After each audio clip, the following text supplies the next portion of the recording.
Welcome to the Foul Play YouTube channel. Well, thank you very much there, Mr. Kratz. And how are you doing today? Oh, I'm great, Sugar. How are you? Oh, I'm really good. It's good to be here. Thank you so much there, Mr. Kratz. Well, look, everyone, thank you so much for joining us. Thank you for joining us on our weekly podcast entitled Reading with Uncle Ken. Now, believe it or not, we're on part 44. And if you've been following the series, we're on chapter 14, entitled The Aftermath.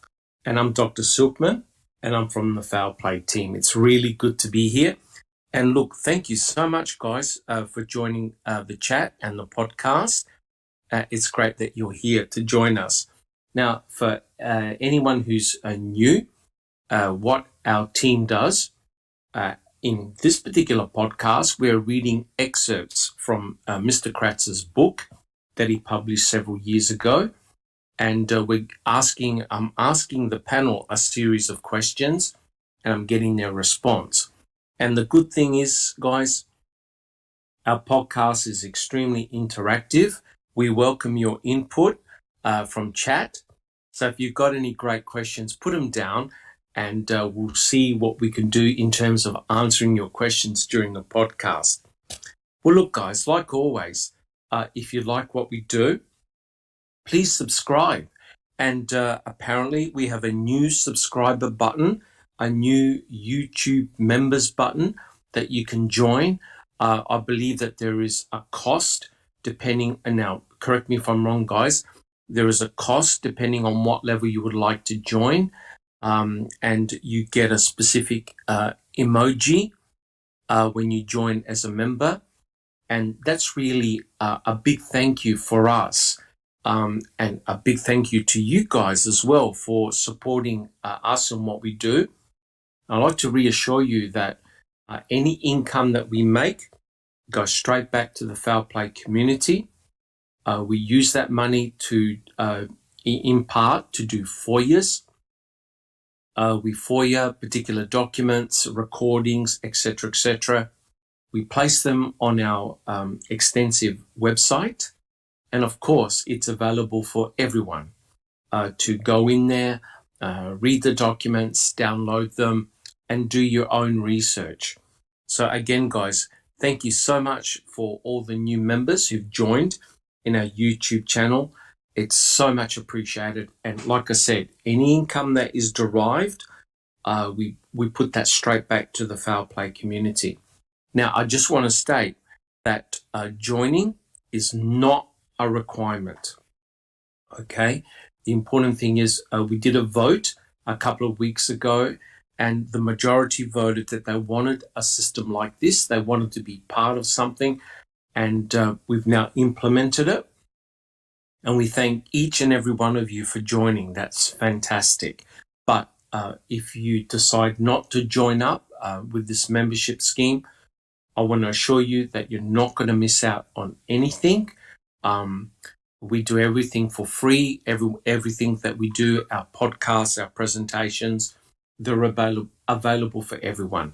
It's just a thank you for us as a form of support, and we appreciate that really, really much. Thank you so much, guys. It's awesome. Now, guys, if you like what we do, please subscribe to our channel. I noticed that our subscribers have gone up, which is fantastic. If you like our podcast, hey, Sean, hey, welcome. Yeah, look at that. Sean's here.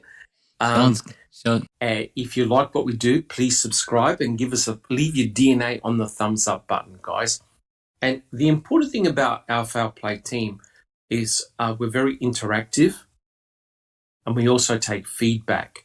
If there are things that you don't like, you want change, or you want to put in suggestions, please let us know, and we'll try and implement them. Hey, TTM Fangirl, welcome. Thank you so much.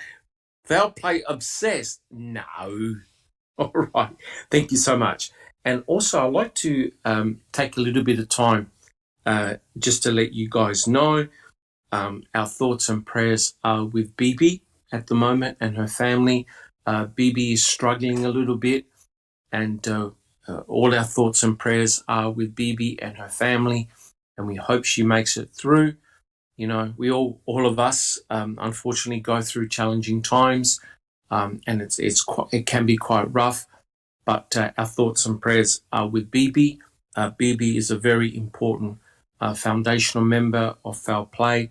She's done a huge amount of work, and you know, she's when she was well, she was always in chat, welcoming new members and discussing all different types of topics. And we dearly miss her, and we dearly miss her input. We all pray to God that she recovers and comes back. And yeah, BB, please know that our thoughts and prayers are with you and your family. Thank you so much. All right, guys, just to let you know, we have a very extensive YouTube channel. We have many active members who have their own podcasts. We have the open mic where Jay Jax and the panel discuss many topics at great length, and they're always well received and fantastic. Please check out the podcasts on our YouTube channel. Sunshine Christina has started a new series of podcasts entitled Crime Theory Exchange, where she's looking at specific cases and going into them in some detail. And that's progressing along really well. Again, guys, please check out the podcasts which we've got on our YouTube channel. And recently, Foul Play added radio and dispatch calls. And we know that certainly there was a lot of law enforcement chatter, especially around Cuss Road and other places. Very interesting. All right, guys. Well, look, thank you so much. I'd just like a quick comment just to say that last week we didn't actually get to read anything from Mr. Kratz's book. It was a very special podcast, a very enjoyable podcast. I think it went down really well, very cordial. We were essentially answering some questions from a guilter, and we spent nearly 3 hours. We were only really meant to spend 20 minutes, but we got a little bit carried away. But it was a really good podcast, and if you haven't checked it out, please do so. Yeah, it was a really good, cordial series of discussions. Well, look, guys, before we start the podcast proper, I'd like to introduce our panel. Please tell us who you are and what time it is in your part of the world. We have Checking Convictions. Well, it's 3:19 in my part of the cold world because it's freezing here in Minnesota. And hi, guys. Hope you're having a great day. Thanks for joining memberships. Beautiful. Thank you, Checking Convictions. We have Mr. Sweaty Boy himself, Susan. Thanks, Sugar. Hi, everybody. It is same time here as Linda, 3:19 p.m. It's sunny and 48 degrees. Not too bad today. And just want to give my love to BB. Absolutely. No question about that. Thank you so much, Susan. We have Jack 61. Hello, everyone. Thanks for coming. Doc, today it is, I'm an hour later. It's 4:19 p.m. for me, and it is -4 Celsius. Feels like, it's not too bad. It only feels like -11. So. Now you're not out there with your son on the snow. No. No, he's not doing his four-wheeler today. But thoughts and prayers out to BB. Hope she can recover and come back. Yeah, absolutely. Thank you so much, Jack 61. We have Just Rhonda. Sorry, I was waiting for yours. Hi, it is, I guess it's an hour later than everybody else, 2:20 p.m. here. Very cold and dark and gray and gloomy outside. And yeah, that's it. Thank you, Just Rhonda. You're welcome. Yeah, awesome. Thank you so much. Next, we have Neverly. Hello, everybody. It's a beautiful, sunny yet windy day in Southern California.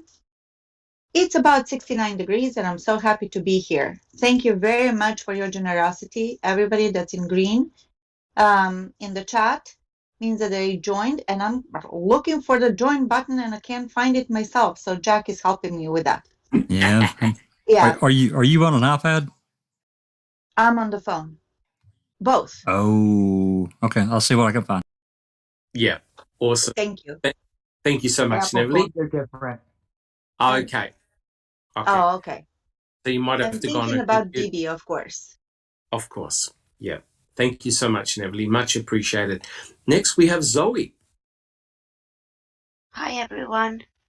It's 10:21 p.m. where I am.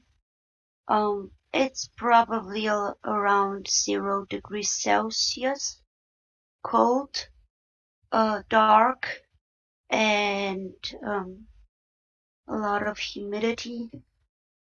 And BB, I miss you and I love you and I hope you get better really, really soon. Fantastic. Thank you so much, Zoe. Of course, of course. Yes. Well, my name is Dr. Silkman, and here it's about 8 minutes to 8 in the morning. It's Sunday, so I'm in most people's future, and it's raining, cold. We might get a thunderstorm. So just another beautiful day in Adelaide, South Australia. Well, look, guys, welcome so much. And thank you, everyone who's joining. We're all just blown away. Okay, so guys, what we'll do, we'll make a start on the podcast proper, and I'll start reading passages from Mr. Kratz's book. Now, as we all know, the Stephen Avery case was pretty bizarre especially when you watched Making a Murderer 1 and then Making a Murderer 2. But let me tell you, Stephen Avery's case was just about to enter into the twilight zone.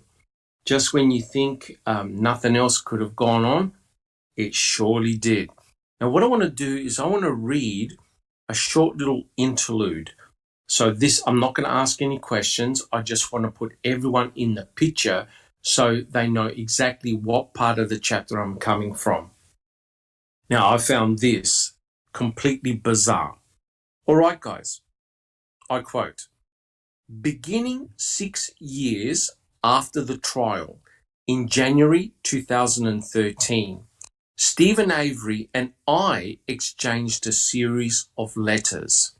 He knew that I was no longer a DA and no longer represented the state, and he invited me to visit him at the prison in Boscobel, Wisconsin. He said he had questions for me and implored me to be totally honest with him. I was hopeful that this signaled Avery's willingness to, at last, be candid about Teresa's death, now that he'd lost his appeals. I arranged to meet Avery on February the 8th, 2013, but he failed to include me on the visitors list. By the time this oversight was resolved, the Wisconsin Department of Corrections hierarchy decided they were less than thrilled with the idea of a Kratz-Avery reunion.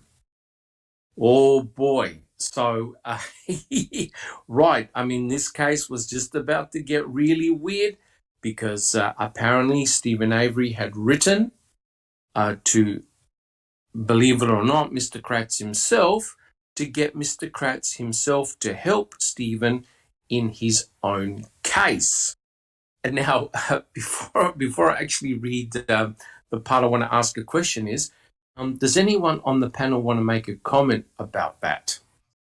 Jack 61. God, you know I'm biting my lip, blood running out of it. Yeah.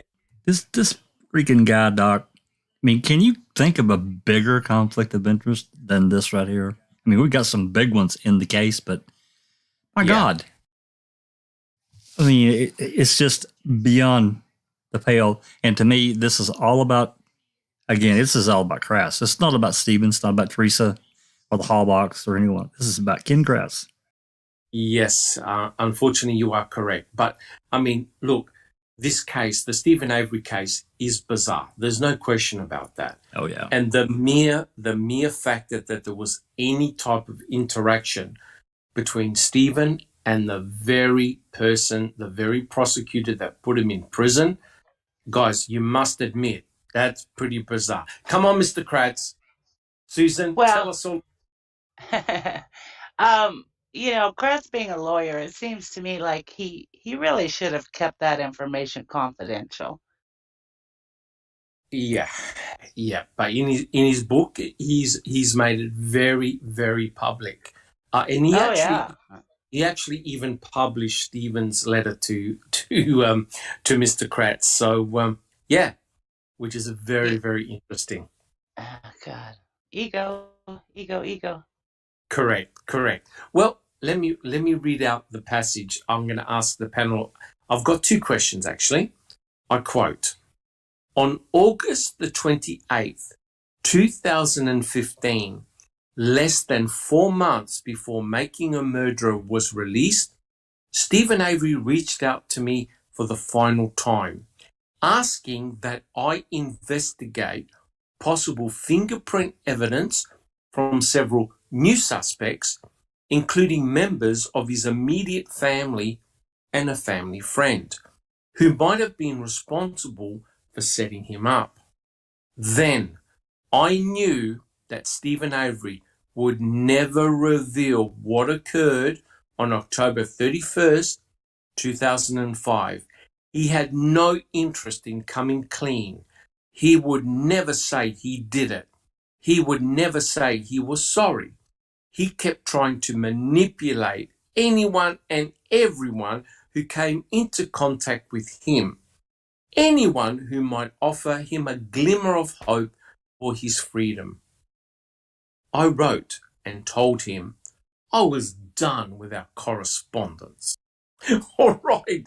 Now, I've got two questions. The first question is this.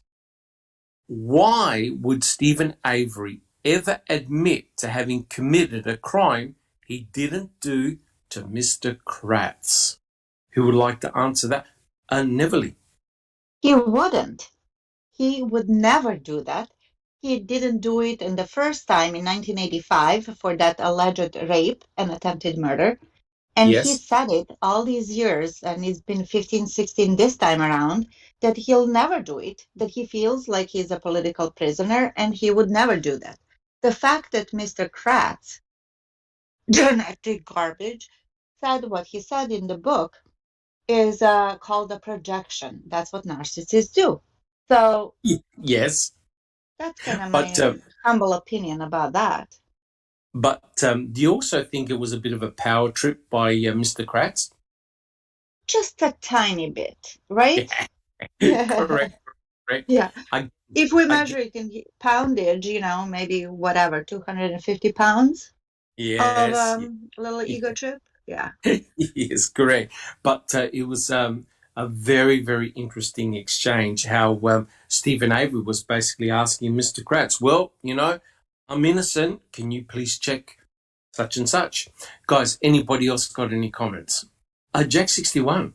Not specifically about that, but let's think about the extremes and the steps that Kratz took to get access to the his old records, his old prosecution files, going so far as to write. You remember the emails exchanges, I'm sure, where he wrote he was trying to get in to the DOJ.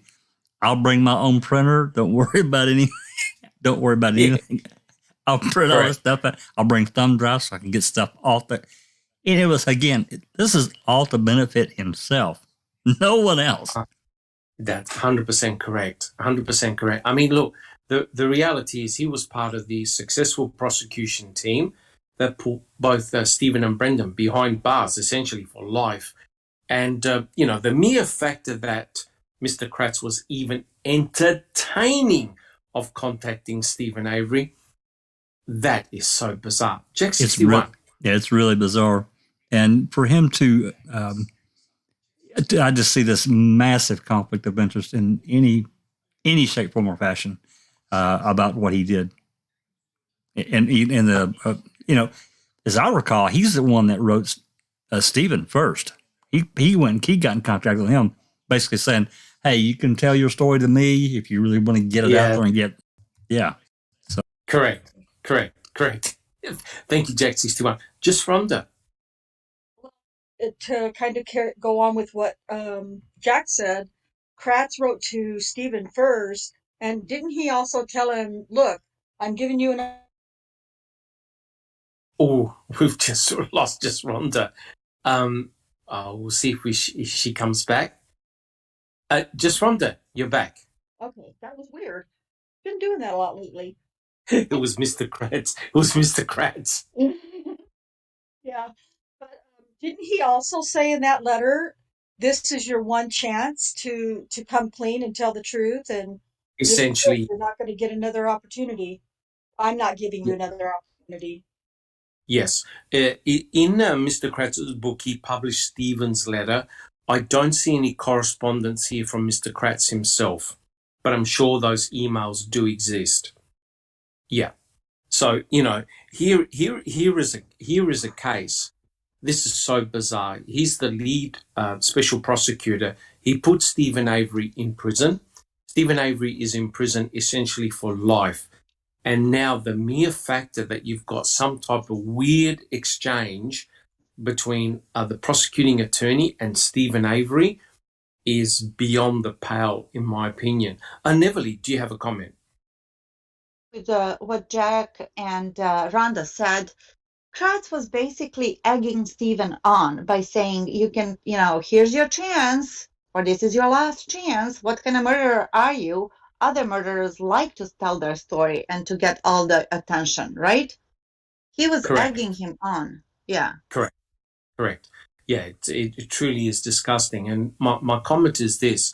This is a very bizarre system, right? Because when Stephen Avery was put away in 1985, he kept on coming up for paroles. And he was essentially told that, look, if you just admit guilt, it's going to be favorable for you and potentially you could be released early. And Stephen kept on saying, "I'm not going to admit to something I didn't do." And to this day, he has stuck to his guns. So I'm really wondering what on earth Mr. Kratz was alluding to. Checking convictions. Personally, I think he was just trying to bolster his reputation. If I can put him in prison and then make him admit it, hey, that I am the man. I am the prize for sure. So that's where I get that from. Yeah, he's the prize and he's also the man.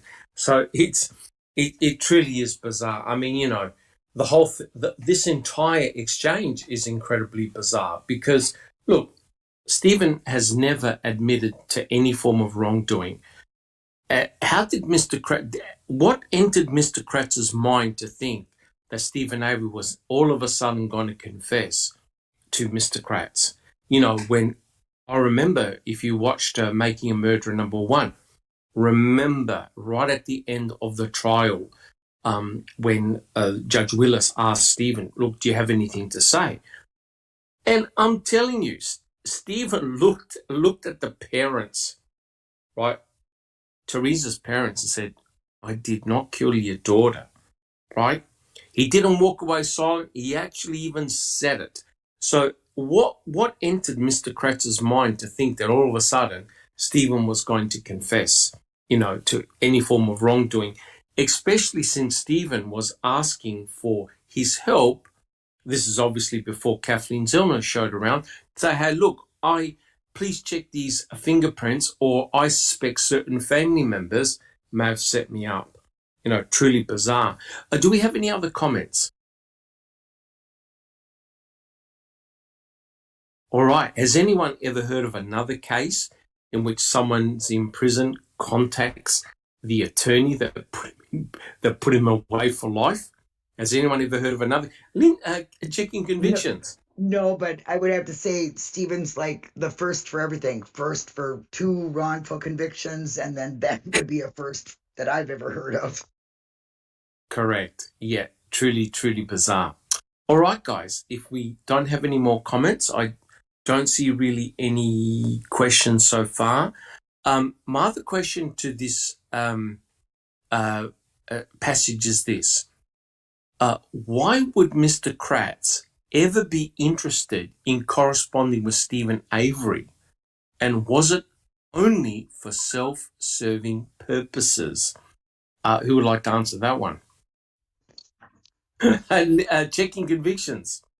Well, that's a simple one. Yes, he was just trying to, like I said, bolster himself, make himself be the man of the hour, of the year, by just doing all these amazing things. It was to make himself look better. Correct. So, not only did he want to be the special prosecutor that put Stephen away for life, he wanted Stephen to say, yes, I finally did it. So then Mr. Kratz will include or potentially write another book with Stephen Avery's confession to the crime. Neverly, do you have a comment? Yes, and he wanted to profit on that as well. Well, it didn't work out, so there we are. Here we are, should I say, we're dismantling his pamphlet of all the crap that he wrote. Correct. Right. But, and my second point is, yes. I'm sorry, Dr. Silkman, that Mazzy in chat said that I think everything backfired for Kratz. Exactly, Mazzy. Exactly. Hence his hatred for Stephen, his disgust for Stephen. And it was apparent then, and it's still present in his life, because. Yeah. So you were totally right. 100% correct. It's very, very interesting. It's really a bizarre situation. Correct me if I'm wrong, guys, but you don't see very much from Tom Fallon and Norm Garn. I don't think either of them have written a book or gone on a worldwide tour talking about the case in any sort of detail. Mr. Kratz has, and he's also done it with Tom Fallon. Not Tom Fallon, Fassbender. Jack 61, do you have a comment? Yeah, I was just going to say Fassbender was on that Dateline episode, I think, or two. That's correct. And, was it Dr. Phil or? Yes, and Dr. Phil as well. Yeah, correct. Yeah, but they've been on some talkback shows. Yeah. Sorry, 61. No, that was it. Yeah, correct. So I mean, Neverly's correct. And also some of the comments in chat. This really did backfire very badly for Mr. Kratz. I mean, not only was he was the special prosecuting attorney, but he also wrote a book about it. And I still can't understand why he wrote this book, because there's really nothing in this book that I've read that's different, illuminating, something I didn't know about. Like I said, the only important thing that I've read in this book was the mere factor that we get knocked on his door on November the 3rd, talking about you're never going to believe, where Teresa Halbach went to. That's the only important point I've read in this book. And the mere fact that he put the correspondence with Stephen Avery is truly bizarre. You'd want to think you want to keep that fairly well confidential, but no. And I agree with everyone. I really think he wanted to profit from this, potentially write another book with Stephen Avery's full confession, and that's it. But my understanding is that Stephen hasn't confessed to everyone, to anyone. They keep on talking about jailhouse snitches, saying that Stephen said this and Stephen said that. But again, it's all innuendo and rumor. So, it truly, truly is bizarre. If you have a look at Mr. Kratz's book, and I'm sure you'll find it online as well, there is a copy of Stephen Avery's letter. I'm not going to read it out, but if you're interested, I'm sure if you go online, you can definitely see what Stephen wrote. But it would have been very interesting to see the correspondence of Ken Kratz to Stephen. which is rather bizarre. Guys, do we have any other comments on that first passage? Checking convictions. Yeah, and Angie Dickinson says, where did it go now? Kratz had to keep up to his prosecuting speech and his ego with his book, and live talks. So the public would still believe Stephen was a guilty man. Only thing is, backfired on him. Yes, a really good point there, Angie. It's rather bizarre, guys, that we have a prosecutor that's still chasing a person who's in prison. Now, I can understand potentially a prosecutor being upset if Stephen Avery was found not guilty and living on the streets, living his life freely. I can understand a prosecutor being upset. Guys, what we've got to remember is that both Stephen and Brendan are in prison. They haven't tasted freedom for a very long period of time. And still, Ken Kratz cannot let it go. Neverly, do you have a comment? Yes, and I forgot it. Yes. Okay. No, here. No, but you said yes. I could also understand that they would be upset because they believe in what they do and they really truly believe that they were guilty, and here they are free. So that would be upsetting for so many things. But Kratz seems obsessed. He's acting like an obsessed man even after all these years about Stephen. I think it's time for him to get a life. It's like, move on, Kratz. Yeah. But the reality is, though, guys, what Mr. Kratz has done is irreparable damage. It really, really is. He's gone way, way too far. Jack 61. We just think about his career as a whole. We've talked about in the past of these various allegations that were made against him in these different offices that he was in, starting back in the 80s. When he got into the workforce. But, even if we don't really too much consider that, because we don't know for positive, his 25-year term as a Calumet County DA prosecutor, and then the Avery case comes along, he wins 2 massive convictions for the state. Yes. And his star, his career dissipation light goes completely full tilt red. He doesn't progress. He doesn't move forward in his life. And basically, he basically fucked his own life up. He's ruined his career. Yeah. This 100% agree with you, Jack 61. This is the most frustrating thing out. A lot of prosecutors, especially with a successful conviction in a case like this, because remember, he always referred to Stephen Avery as being some type of hero for the Innocence Project movement. And this was almost like a fatal blow for them. Well, you rescued him, you exonerated him the first time round. Look what he's done. Look what your poster boy has done. And Ken Kratz has not let it go, right? And it'll be remarkable. I would love to have a look on his face, Gunn, Fallon, Willis, all of them, when Stephen gets exonerated for the second time round. Same with Brendan, right?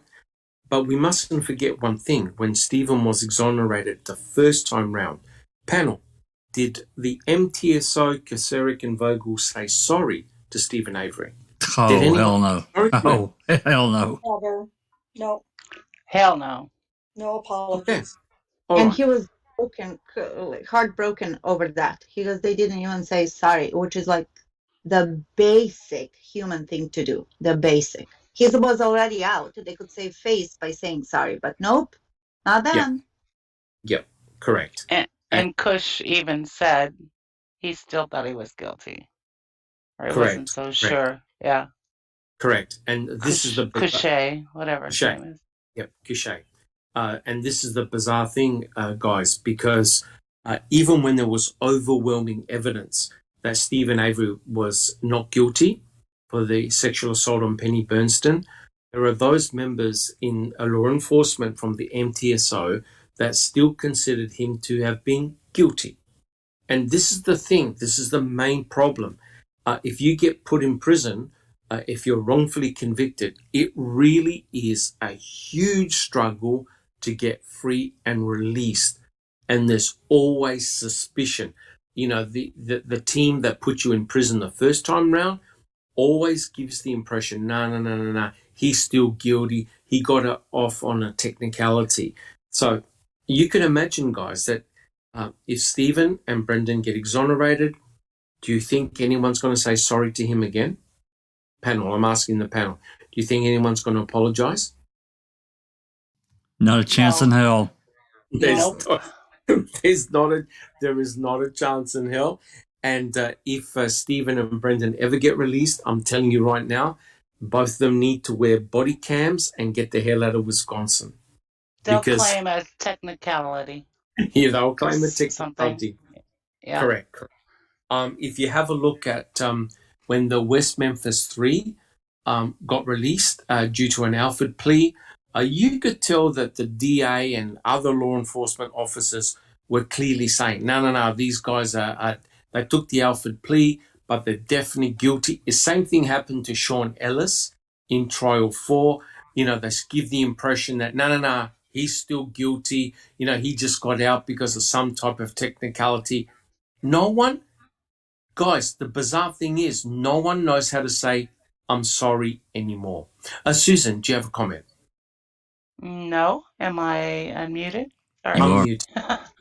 I'm Jack 61, do you have a comment? Yeah, that Adam Brazel out of Tennessee, you know, he took a plea deal or an Alford plea, and there's no way that guy's guilty. Just want to throw that one in there. Yeah, correct. And unfortunately, we see this over and over again. And I'll never forget, I think it was in Making a Murderer 1, where Stephen is actually hugging Penny Bernstein and says, I forgive you. It's not your fault. The police made you say certain things. And to me, Stephen showed the humility and the respect to the very person that pointed a finger at him in court and got him in prison. And the MTSO who blatantly targeted Stephen, not once did they ever admit any culpability. There's no way they will ever admit any form of culpability the second time round. It really is shocking. All right, guys, do we have any closing statements on that passage? Any comments? All good? Awesome. All right. Now, in the second one, I'll quote.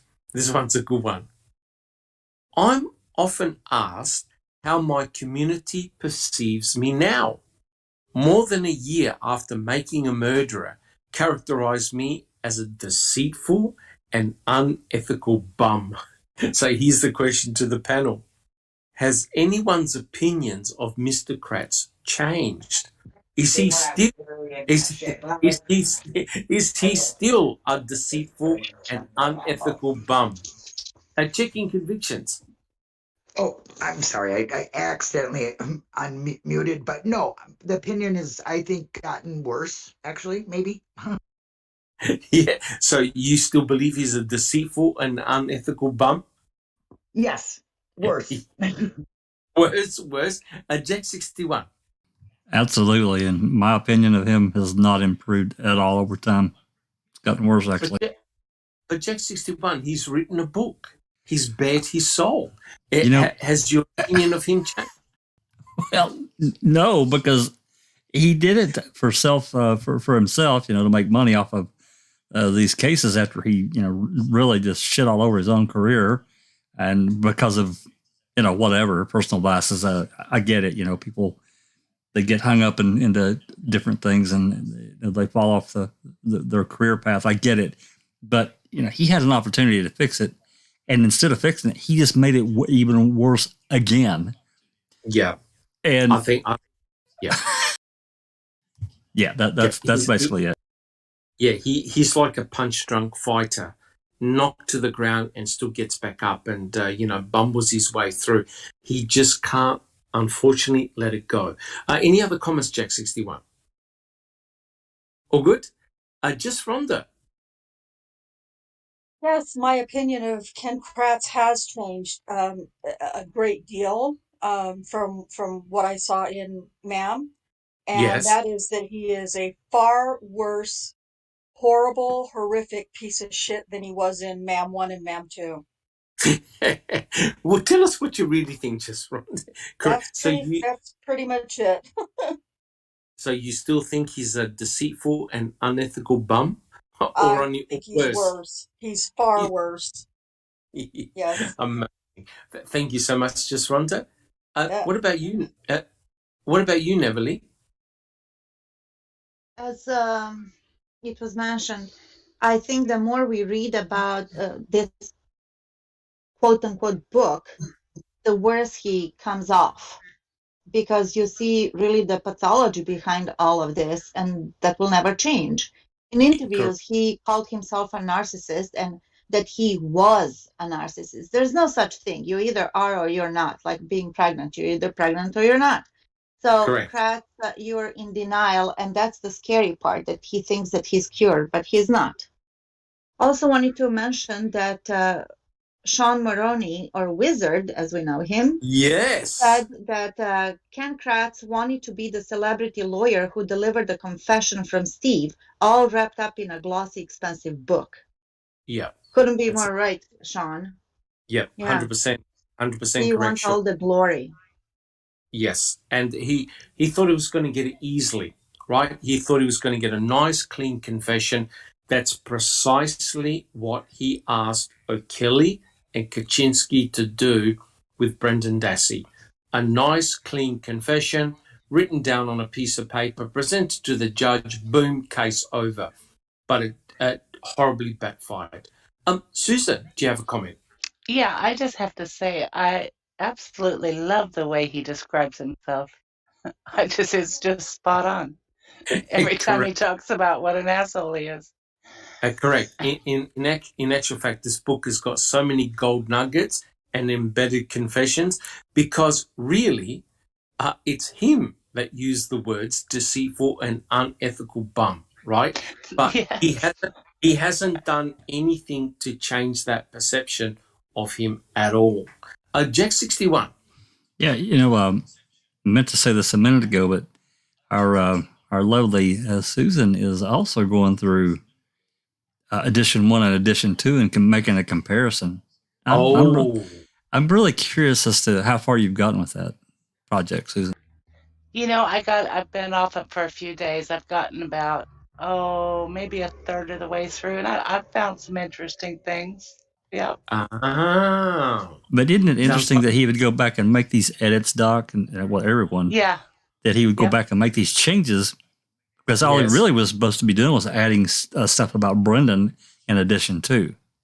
But we know that wasn't. We already knew that he had made some changes, but I'm looking forward to what else she found. He did. Well, it sounds like an interesting podcast, Susan. Yeah. Can't wait. So it'll be Kratz versus Kratz. I can't wait. I can't wait. That'll be a ripper. Yeah, that's true. That's true. Doc, maybe he'll divorce himself. True. Just Rhonda, do you have a comment? I do. I just wanted to kind of back up a little bit.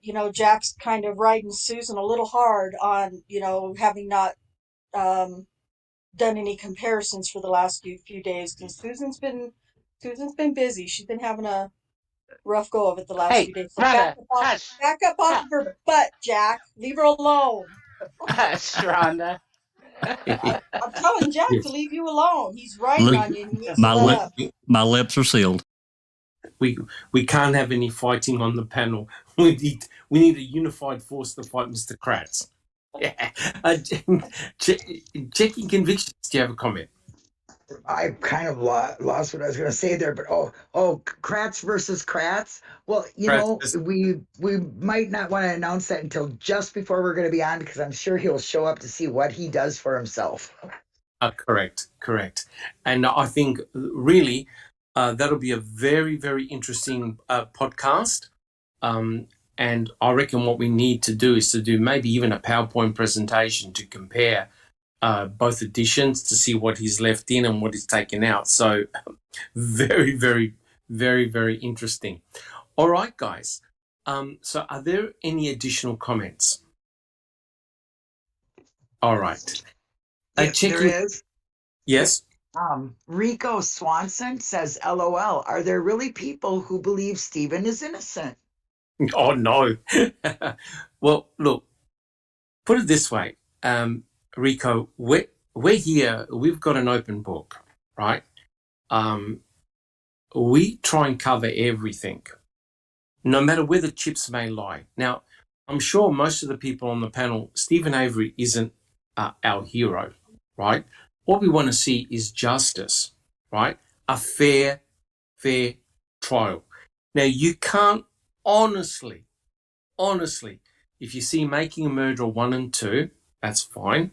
But if you go and read the trial testimonies, if you go and look at all the official documents that have been released, and mind you, you can go to the Foul Play library, they're all there.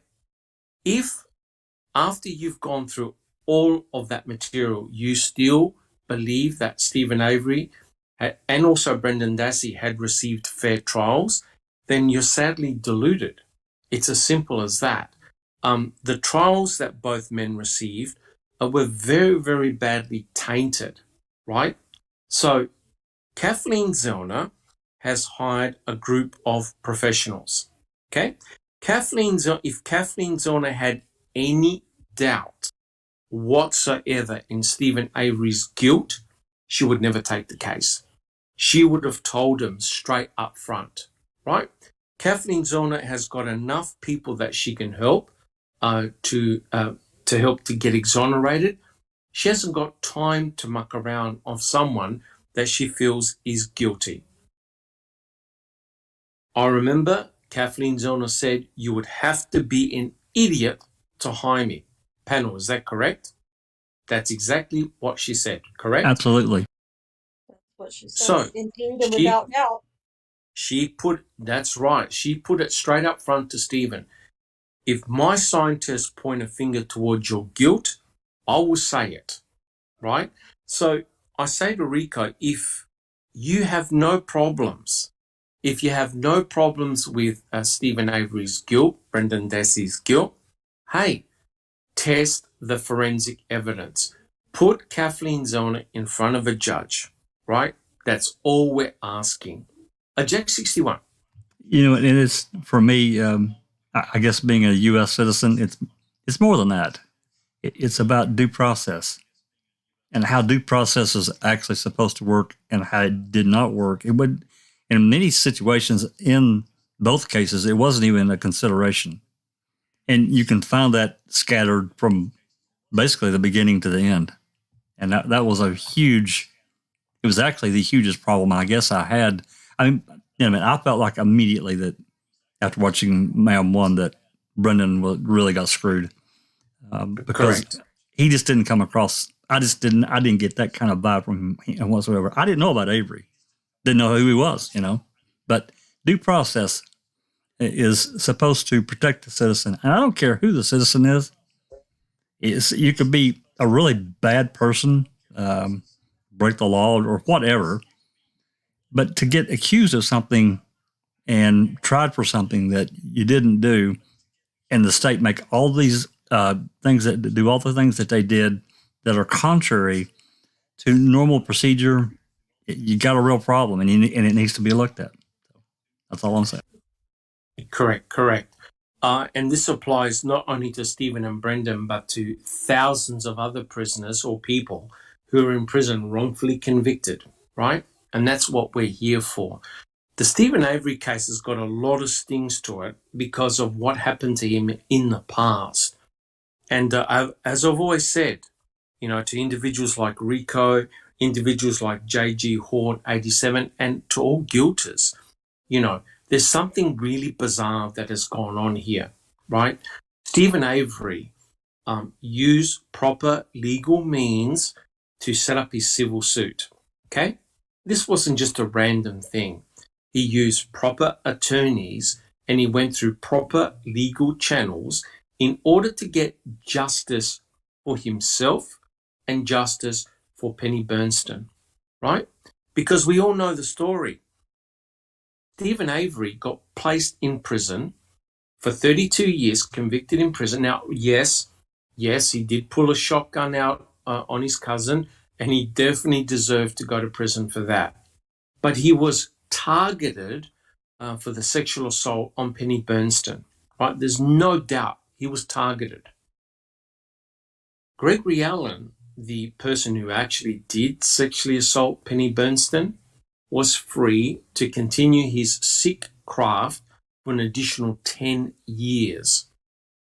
Every time Gregory Allen attacked a new victim, that's a black eye to Kaczmarek, Vogel, and the MTSO.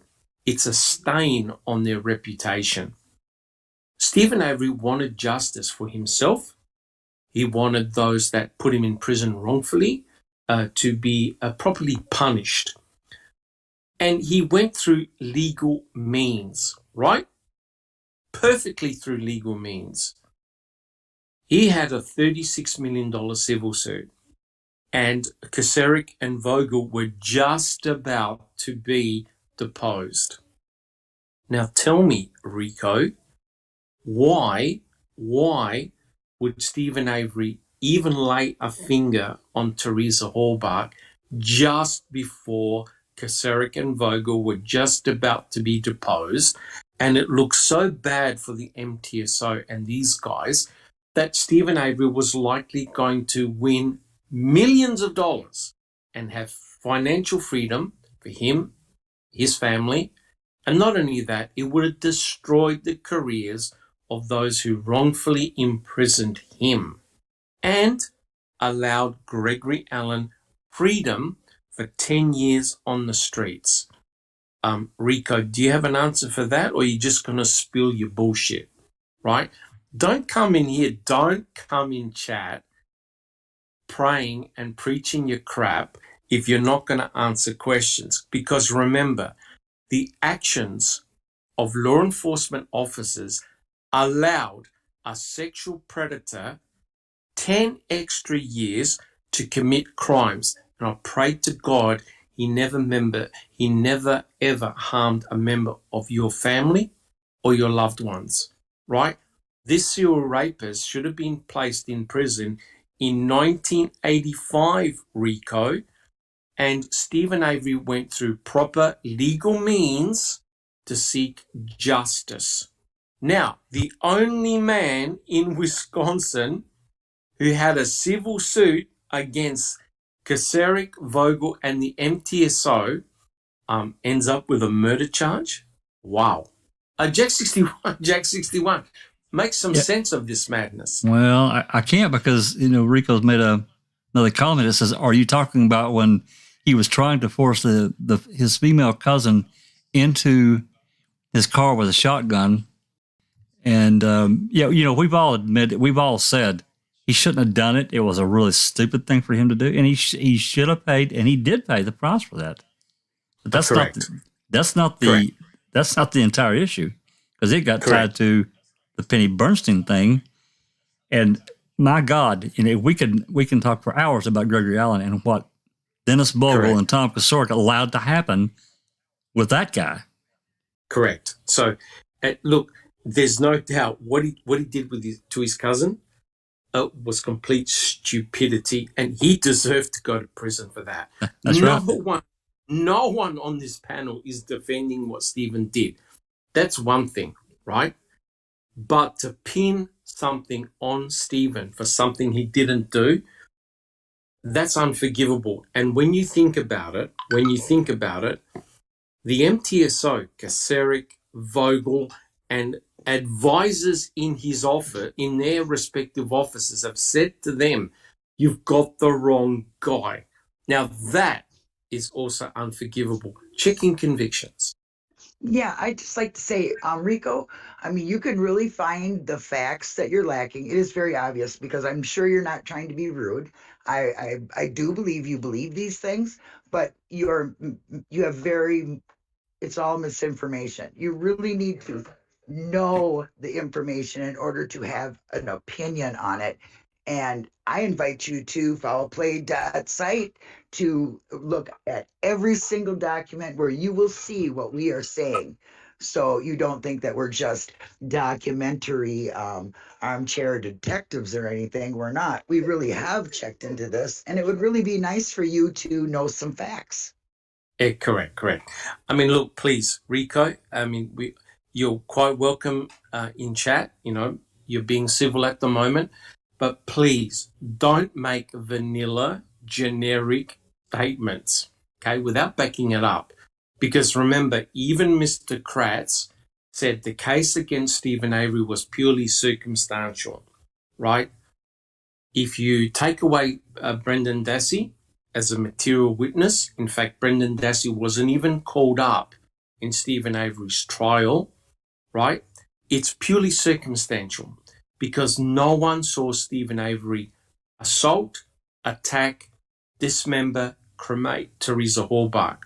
No one. No one ever saw Stephen Avery inside the Toyota RAV4.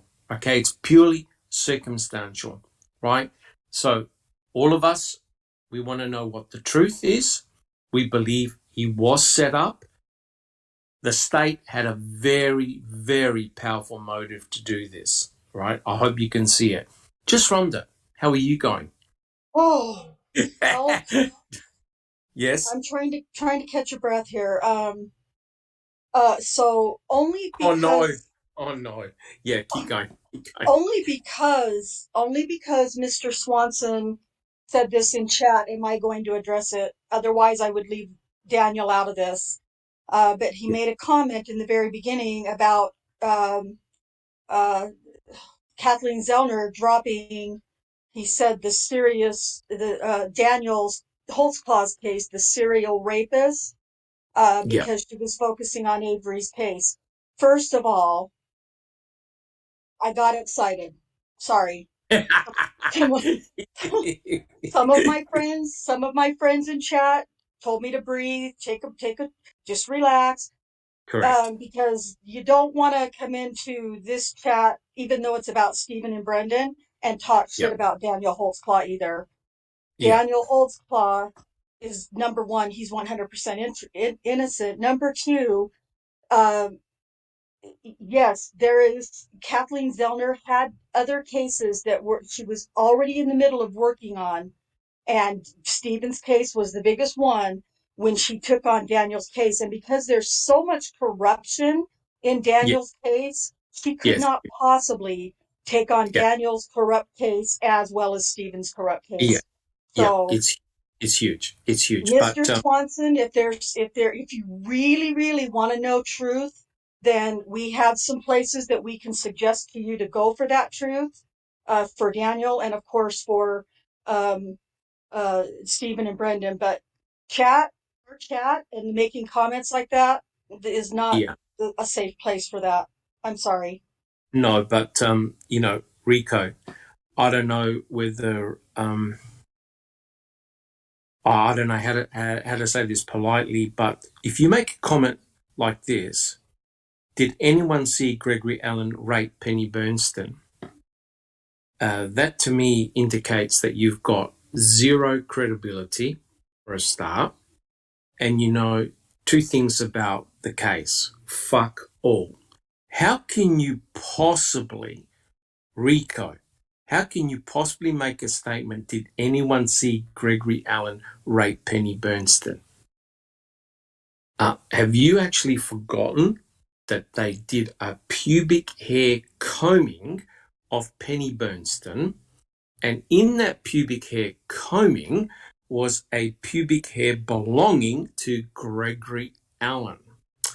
Now, I don't know if you've ever had sex with a female, but normally when you do, there's an potential exchange of pubic hair.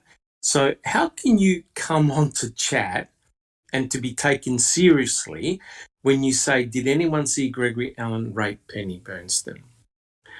I'm trying to keep calm. Because we're trying to read this chapter. Jack 61.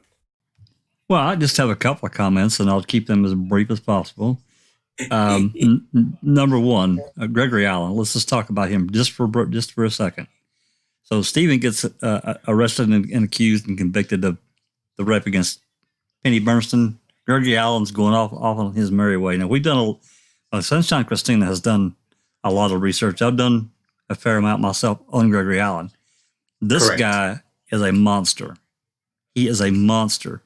And unbeknownst to probably Rico and probably many other people that haven't looked, but Gregory Allen was moving. He was in many different states, but one of the things he was doing was traveling between Wisconsin and Minnesota.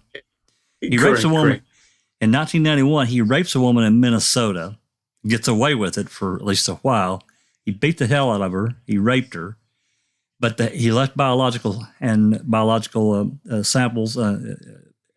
Anyway, they saved it.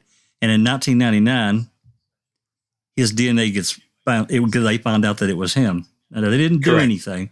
They didn't do anything. And that didn't get really the ball rolling until when? May of 2005, when the depositions were going. Correct. None of that was revealed to anyone in Wisconsin, at least the media. I'm sure the authorities knew, but nothing in the media about this guy, what he had done, that swore out a warrant for him to give a DNA sample so they could do a comparison. They always have to do that. None of that was Correct. revealed for 27 months until long after Avery and Dassey were convicted. Now, you got to ask yourself why.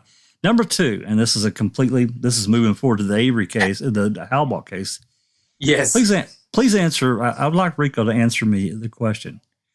If everything was so on the up and up, why did Ken Kratz ask the jury to look? Can we just set the key aside? Come on. Well, what do we need that key for? He didn't say that. I'm paraphrasing. You know what I'm saying, Correct. Doc. That's all I Correct. got. Yes, I do.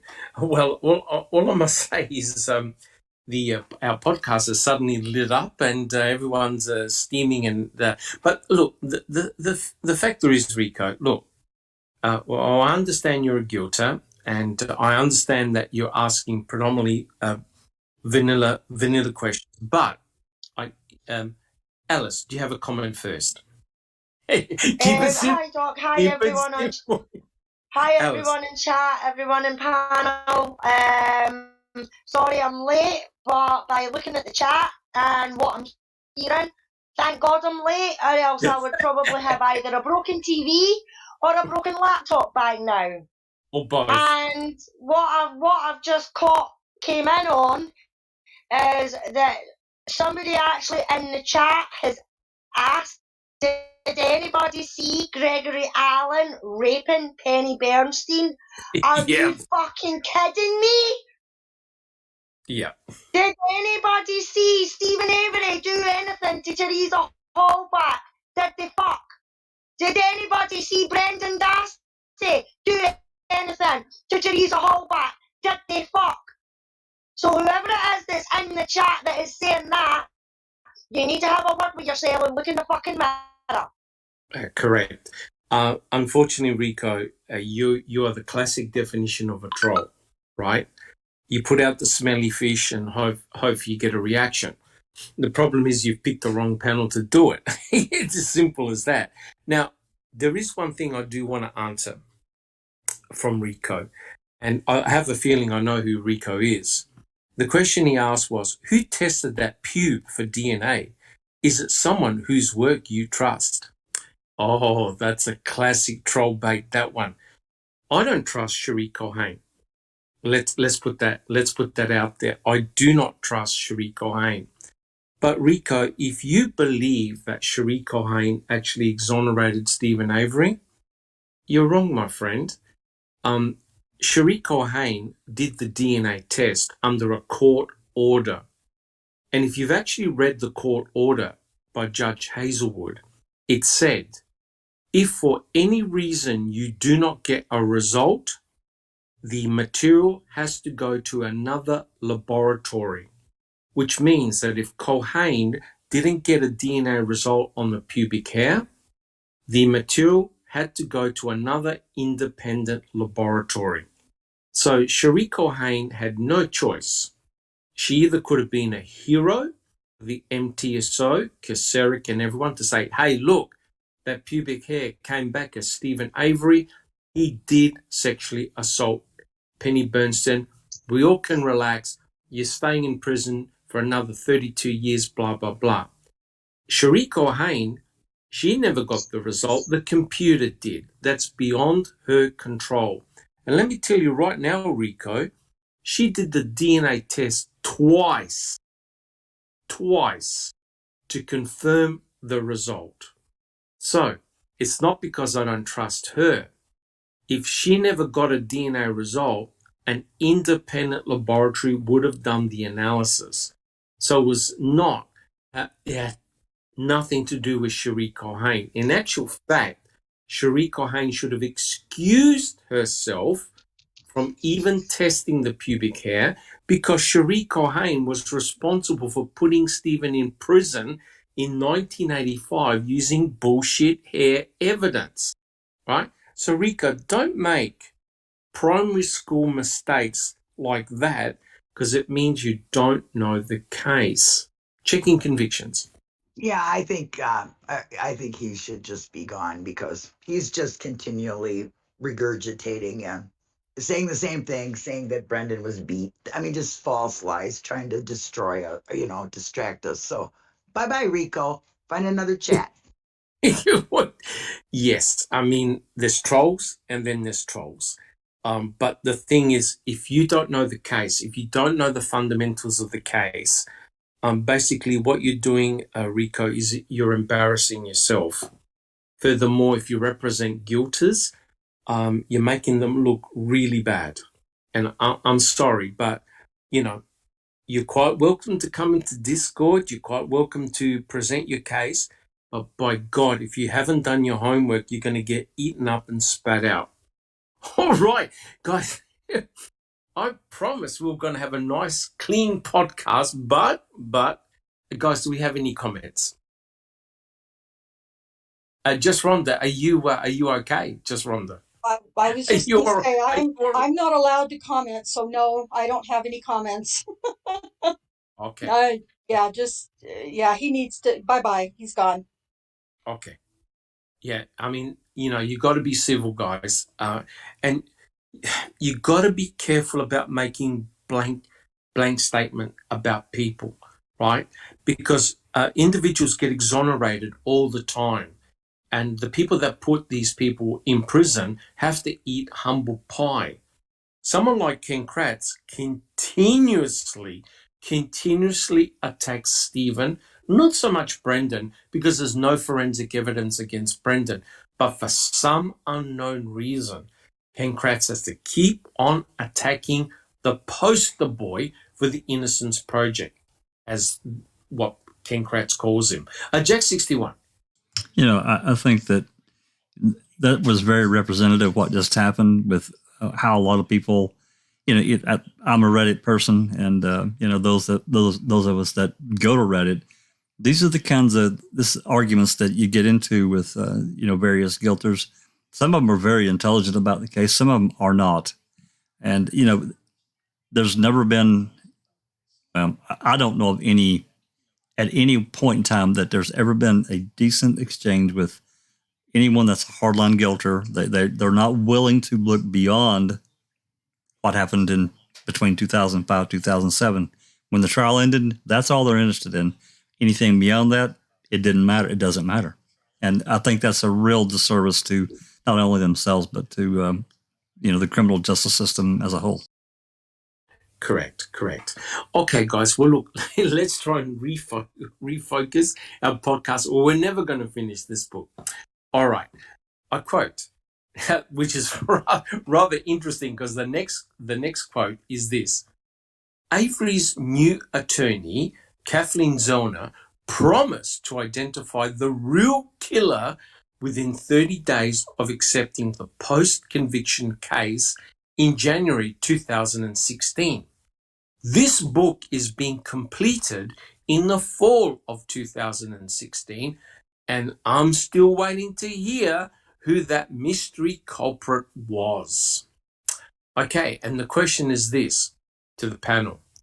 Why does the state keep on stonewalling Kathleen Zellner? Who's got an answer? I mean, Mr. Kratz wants to know who this mysterious killer is. Kathleen Zellner wants to reveal who this mysterious killer or killers are, but the state keep on stonewalling her. Just Rhonda. To me, it's just pure and simple. They don't want to give her any platform whatsoever to speak on, because they will be revealed. Their corruption will be revealed.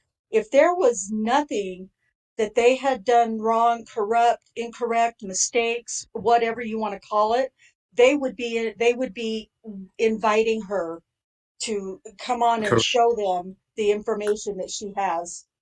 Correct. Yeah, 100% correct. This is far deeper. I hate to say it, and I know it sounds a bit disrespectful, but it's far deeper than just the murder of Teresa Halbach. There are bigger, greater issues at play here, and the state wants to prevent anyone asking any questions. Jack 61. Yeah. My only comment to that, Doc, is they don't want her anywhere near a courtroom at all. But why do you think that's the case, Jack 61? Let's stop pretending here. Why?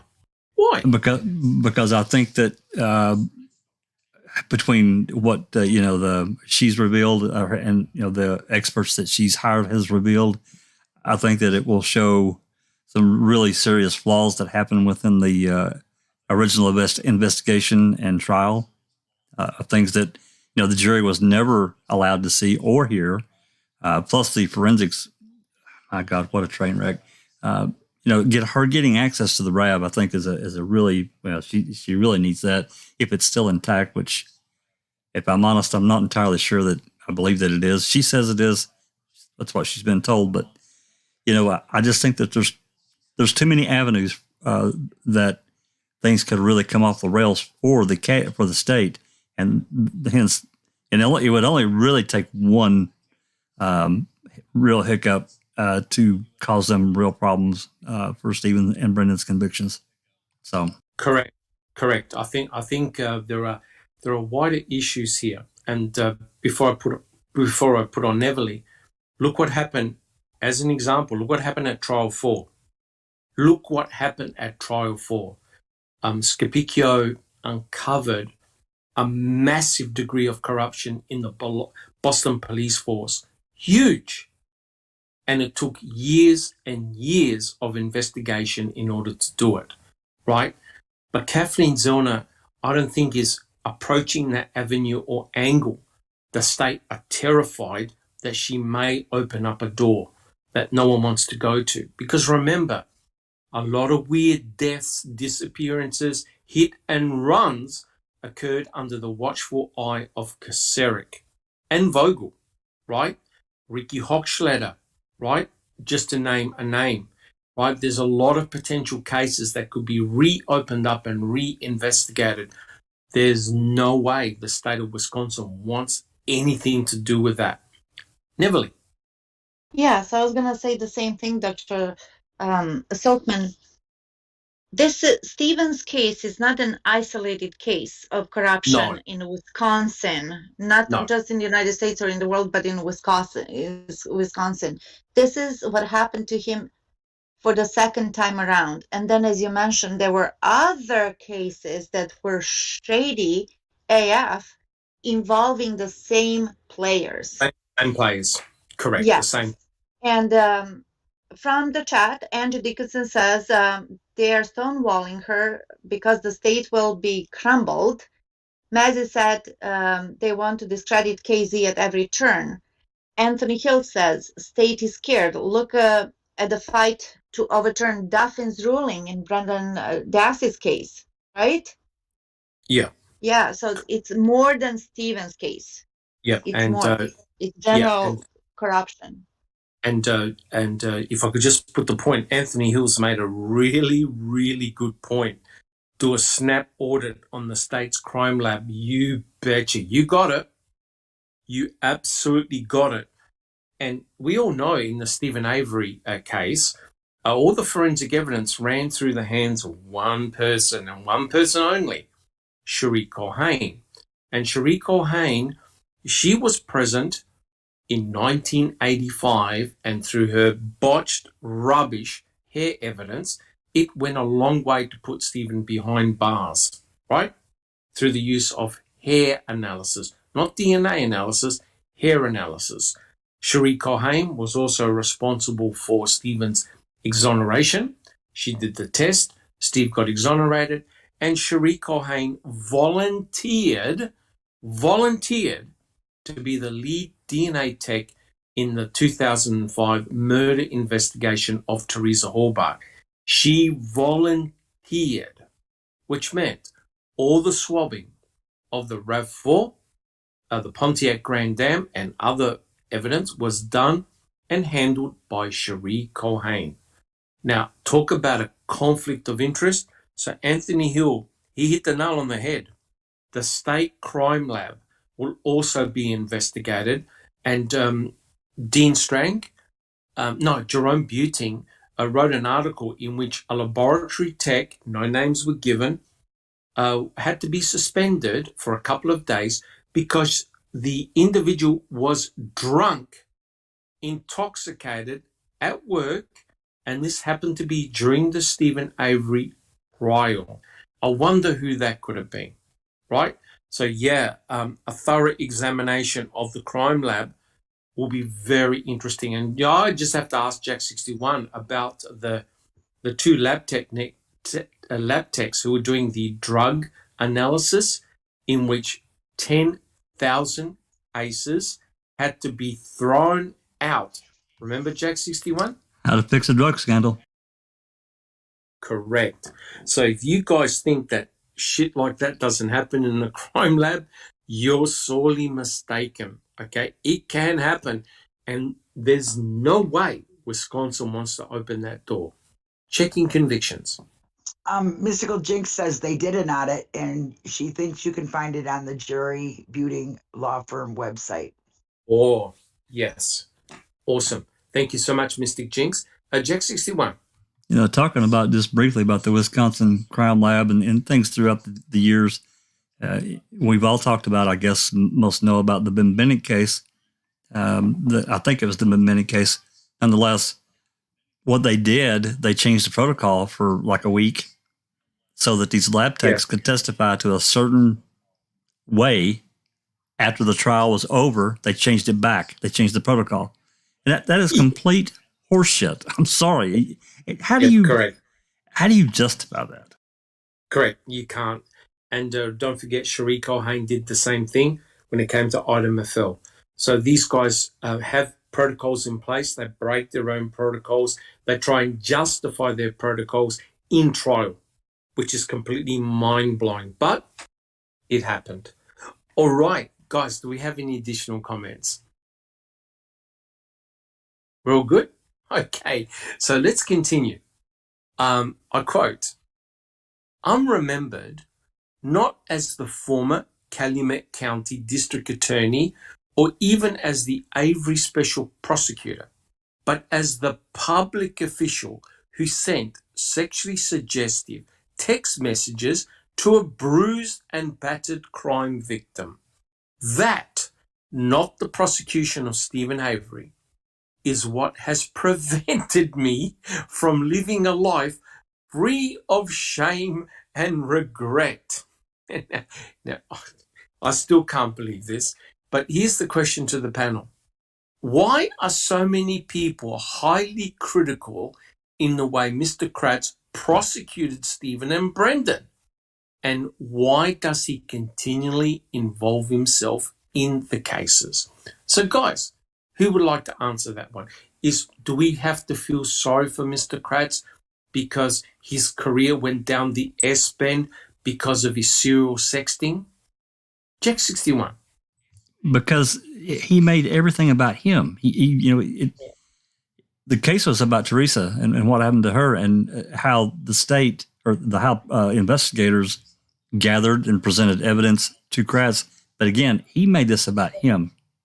And he continues to do that. He continued to do that through the years, even up until, he scorched earth, a couple of years ago off of social media that we don't see him, but I'm sure he's still around. Correct. The amazing thing is, right, he continues to be in the light. He wants to be in the limelight consistently, right? What does Mr. Kratz really fear? Neverly, do you have a comment? Well, as I said earlier, an hour ago, he should really get a life. And why is he so obsessed over this case? We already said it. He should be happy and whatnot. I mean, Gunn and Fallon are not doing this, making a That's clown of correct. themselves, Very right? good point. Very good point. They're not. They have other things going on in their lives. What's up with Ken Kratz? Oh, It's kind of, sad that's in a way. That's correct. He feels abandoned, right? But he's saying that his guilt and shame and the fact that his career went down the toilet has got nothing to do with his conviction of Stephen and Brendan.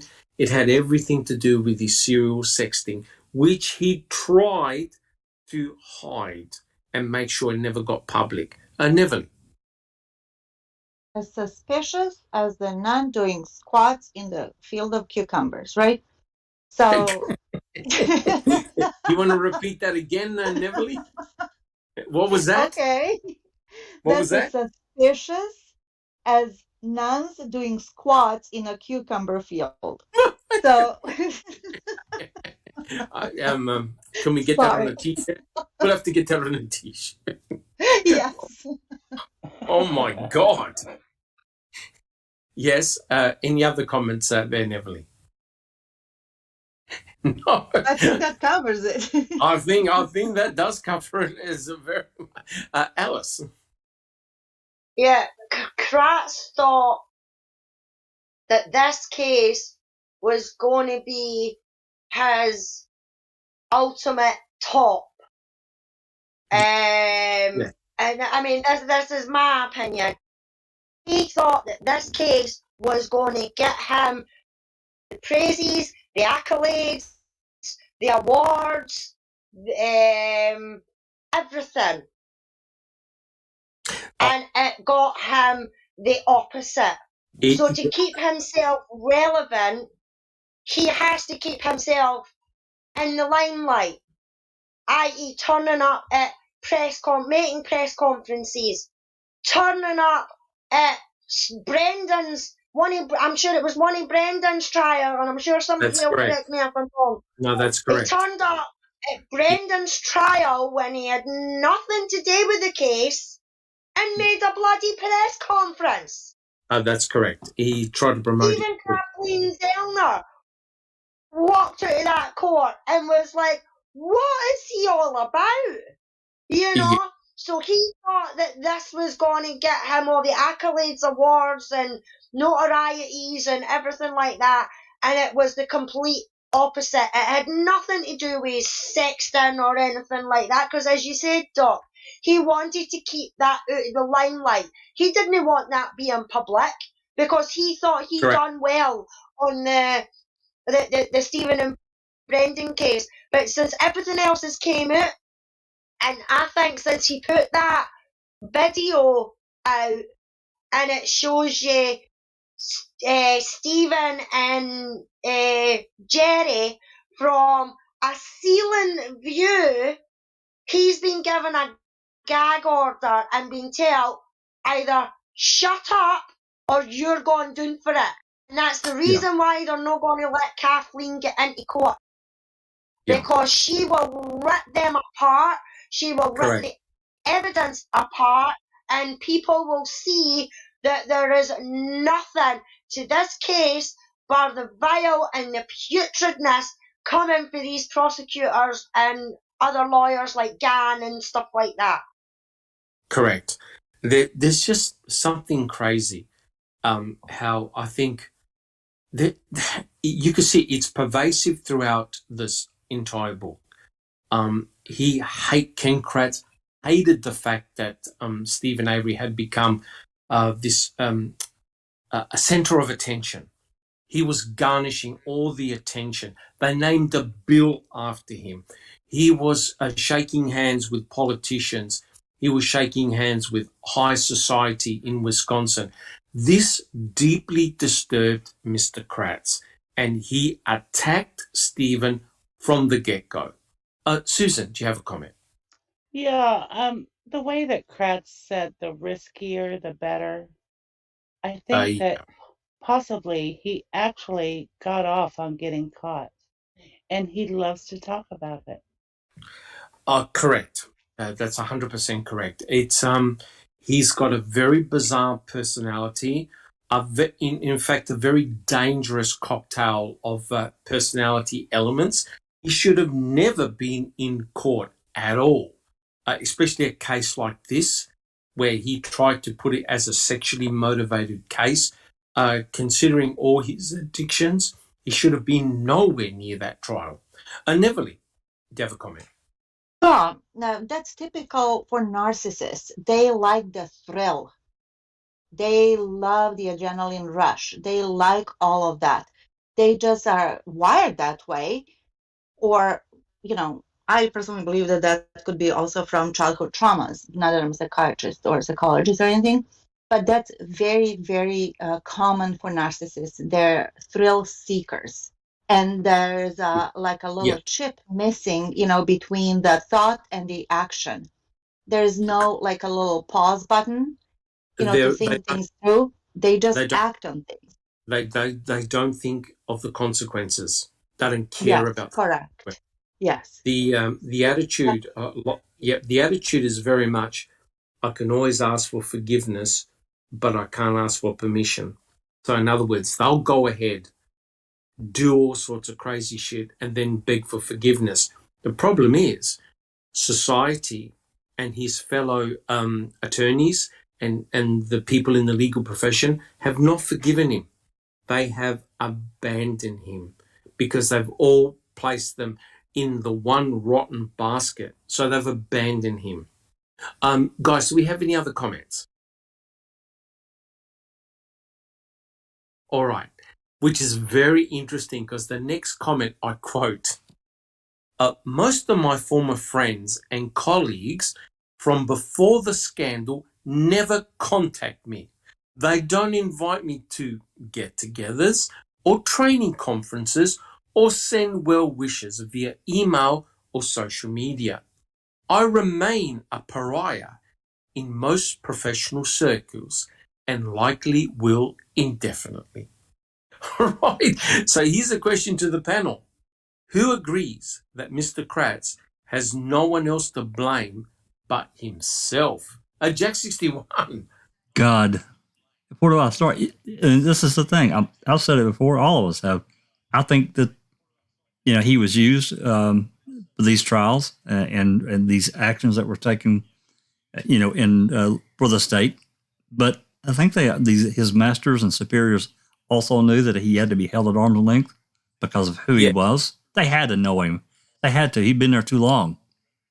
So I think they knew how he was, Doc. I don't know if they knew the depth of how bad, but still. But Jack 61, Ken Kratz doesn't get it. He can't understand it. What's going on, Jack 61? He doesn't understand it. Personally, Doc, I think that he does, and he doesn't care. He's had every opportunity. He's had opportunities that most people just don't get in life. And this, unless you're born into a lot of money, he's had so many opportunities to correct his behavior. Even from 2010, when all this stuff broke loose, he's had plenty of time to correct that. Yeah. And he hasn't. So No, he hasn't at all. It's gotten worse. Just Rhonda, are you calm at the moment? Now, yes, I'm much better. That's good. I've done some meditating. I've got my language in check. I'm good. How many holes in the wall? How many holes in the wall? Yeah, I'm not going to describe the way my bedroom looks at the moment, but I might need to buy a new laptop because I've pounded on my keyboard. But I'm good. I'm good. You haven't found any lost keys or anything like that? No, they all still look to be intact, so that's a good sign. Oh, good. Just Rhonda. So what I was thinking, going back to Neverly talking about narcissism, and then Jack saying, that he believes that he does know. I, I'm going to combine the two because I believe very much, and he is a self-confessed narcissist. We know that, but Correct. combine Jack's with that, and what I also know through my own research and studying is that he also exhibits great signs of psychopathy. And and when you mix, and it's kind of, those things kind of go hand in hand, in most cases, psychopathy, sociopath, and narcissism, they go hand in hand in most cases. And when you put those all together, that creates also a antisocial personality disorder. And when you Yeah. put all that together, you get Ken Kratz. He But I was going to say, just wonder, but don't you think that's a flippin' dangerous combination for a prosecuting attorney? It absolutely is. It's a horrible combination for a prosecutor. There needs to be some sort of psychological testing done on, and I'm not joking, I'm being dead serious, on Yes. somebody who's going to be a prosecutor, just like for law enforcement or for the military, they go through some, pretty intense psychological testing before they can Yes. take those positions. And it's too bad they can't do something like that for someone, running to be a prosecutor, because it is a horrible, because then you get cases, where you have Ken Kratz with cases like Stephen and Brendan, or uh, and then of course in Daniel's case the same thing. You get these narcissists with these antisocial personality disorders Yep. that, while there's no medication for that and there is treatment for that, doesn't matter, because they have to admit they have a problem in order to seek that treatment. And they are never, rarely, if ever, going to admit that they have a problem. So, he gets to just say, yes, I'm a professed narcissist, and I'm going to go ahead and try all these cases now, and it's going to be okay because I'm smart and I'm intelligent and I know more than you. And it's very, very dangerous, and it's very frightening. So, yes, Jack, I believe that Ken Kratz knows what he's doing is wrong, but because of the psychopathy and the narcissism and the antisocial personality, he can't and never will be allowed to admit it. I He No. never will be. I agree. Yeah.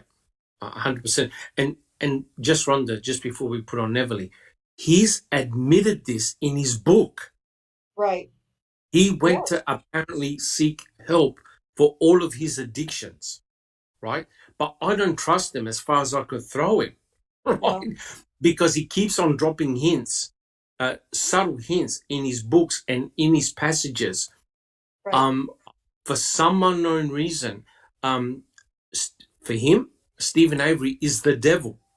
And he's doing Yes. everything in his power to completely destroy Stephen Avery, even while Stephen Avery is in prison. Remember, Right. guys, remember, Stephen is not walking the streets of Wisconsin. He's in a prison cell. And Ken Kratz still goes after him, even while incarcerated. That's right. Well, it's because, also those personalities and those, the narcissism and psychopathy and the antisocial, those, so he's defeated Stephen Avery and Brendan Dassey, right? And Yes, so, and he gloats about it, in his books and in his passages. And the fact that he makes, message of it in his book means nothing to me. It means fuck all to me, because he is, he does that, he says that to try to gain more favor. Now he's trying to gain favor with everybody. Well, I went and sought treatment, and I got help for these things, and now I'm cured. No, that is not possible. I'm not saying that somebody with those traits can't be helped and can't be cured, but like Neverly said earlier, he will always be those things. And it's just like alcoholism or drug addiction or any other addiction. If you allow it, if you just take one sip, you could be back down on the path of Yeah. destruction. Same Correct. thing with Correct. Ken Kratz's problems. That's correct. And not only that, but his book reveals it all the time. And just as a quick aside before I put on Neverly, was very interesting looking at Rico's comments. Rico's comments were all generic. The and Jack 61 will tell you because he goes on Reddit, I don't. The standard generic comments that a guilter makes. Ken Kratz is also making the very same things, right? And the next chapter is when he talks about Kathleen Zellner. And that's when the shit really hits the fan. Neverly, do you have a comment? Yeah, why Ken Kratz so obsessed with Stephen? Well, people to a narcissist are tools that serve as a purpose, like a distinct purpose, which is to feed their beliefs about the fantasy land they have created where they reign as supreme and special and perfect beings, right? So he's using Stephen. So that need is such that they're effectively addicted to that. And that supports their beliefs. And that's that supply that he gets from Stephen, right? Correct. So when the trial was gone and when was done, and when Stephen went to prison, and when everything else passed, Ken Kratz, and he admitted himself, he went through a withdrawal. His peaceful life, wherever he lives, that he goes to the market weekly, with his wife, he's bored to death. He's bored to death. And he's not deriving that supply.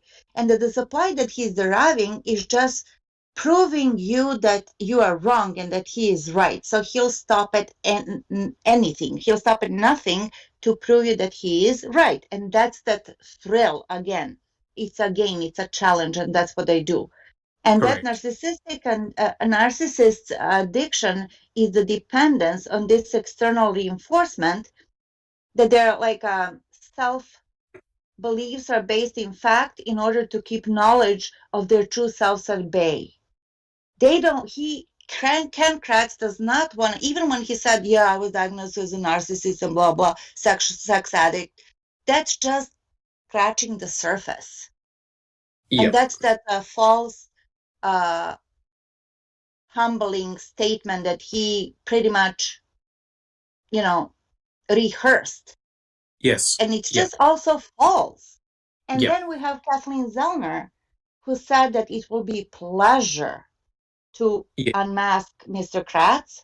That was a hit to his ego, and he will do and say anything again to stop her.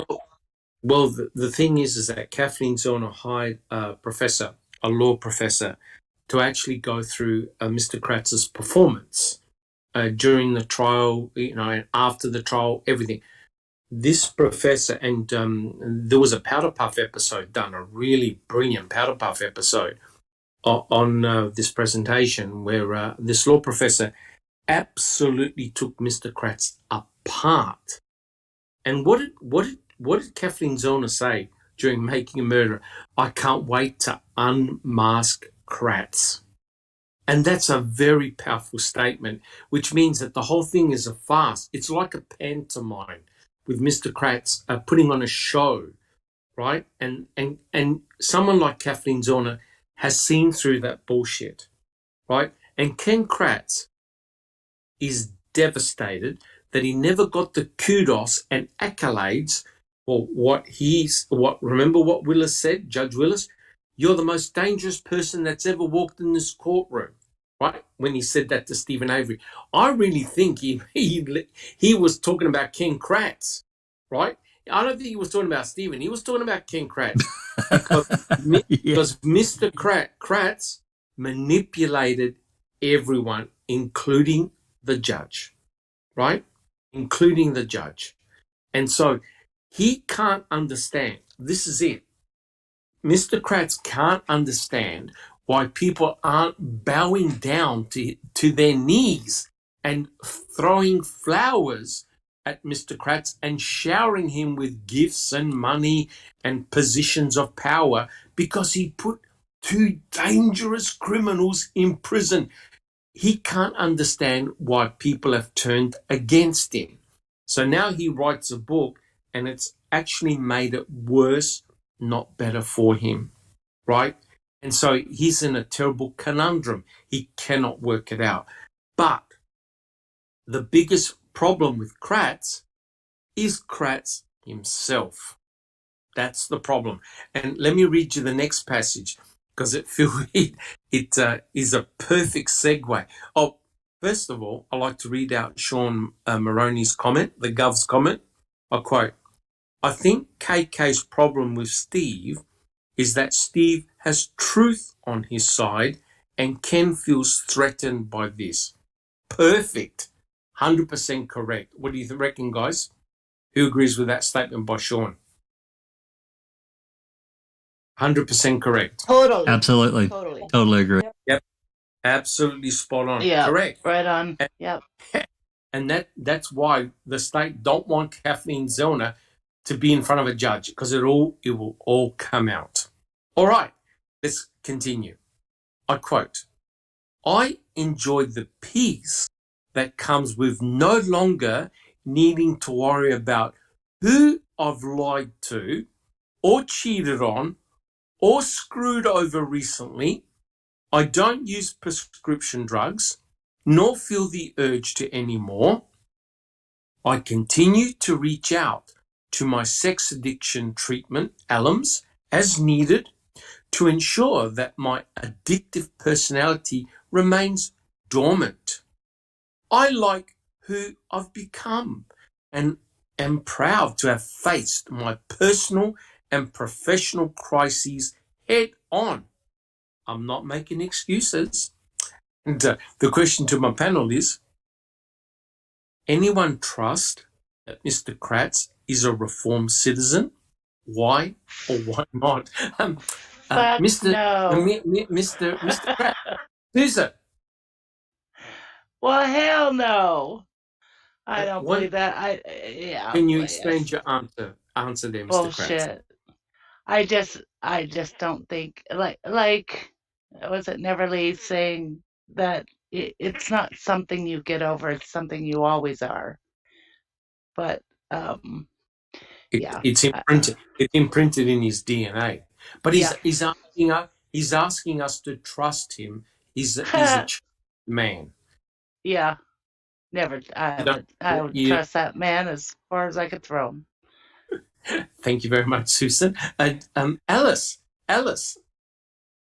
Well, Susan just stole the words right out of my mouth. I was going to say I wouldn't trust him as far as I could throw him, and I wouldn't push on him if he was on fire. Thank you very much there, Alice. Jack 61. Don't trust him as far as I can throw my house. And facing his problems head on, he didn't face any problems until he was forced to face them. That's just a damn lie. Yeah. It's actually very pathetic, actually, and it's just a terrible situation. Neverly, do you have a comment? Here we go again. He's turned everything around, and now he's boasting about himself and that he likes himself, that he has evolved and all of that. I call bullshit.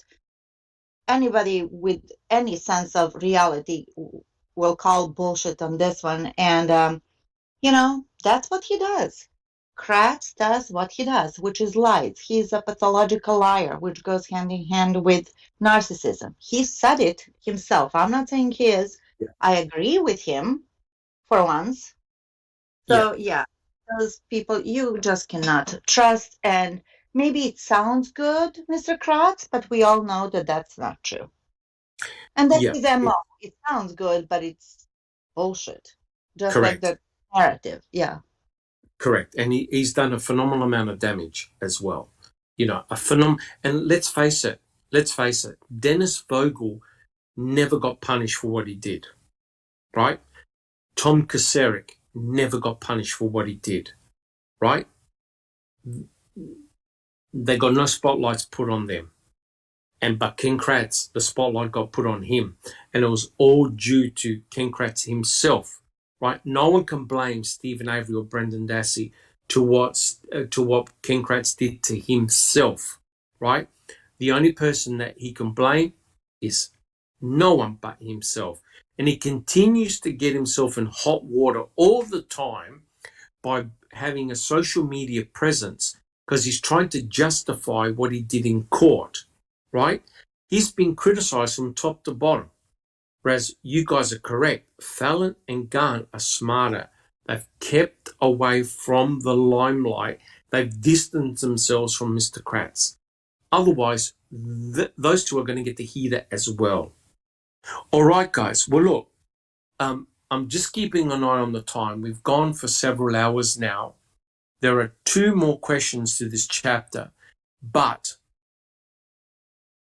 the 2 questions, one of them is really pissed me off, and I know it's going to really upset Just Rhonda, but not only Just Rhonda, but checking convictions. Guys, what do you say?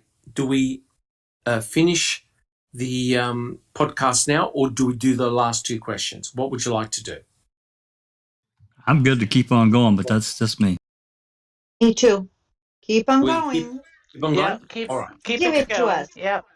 Okay. All right.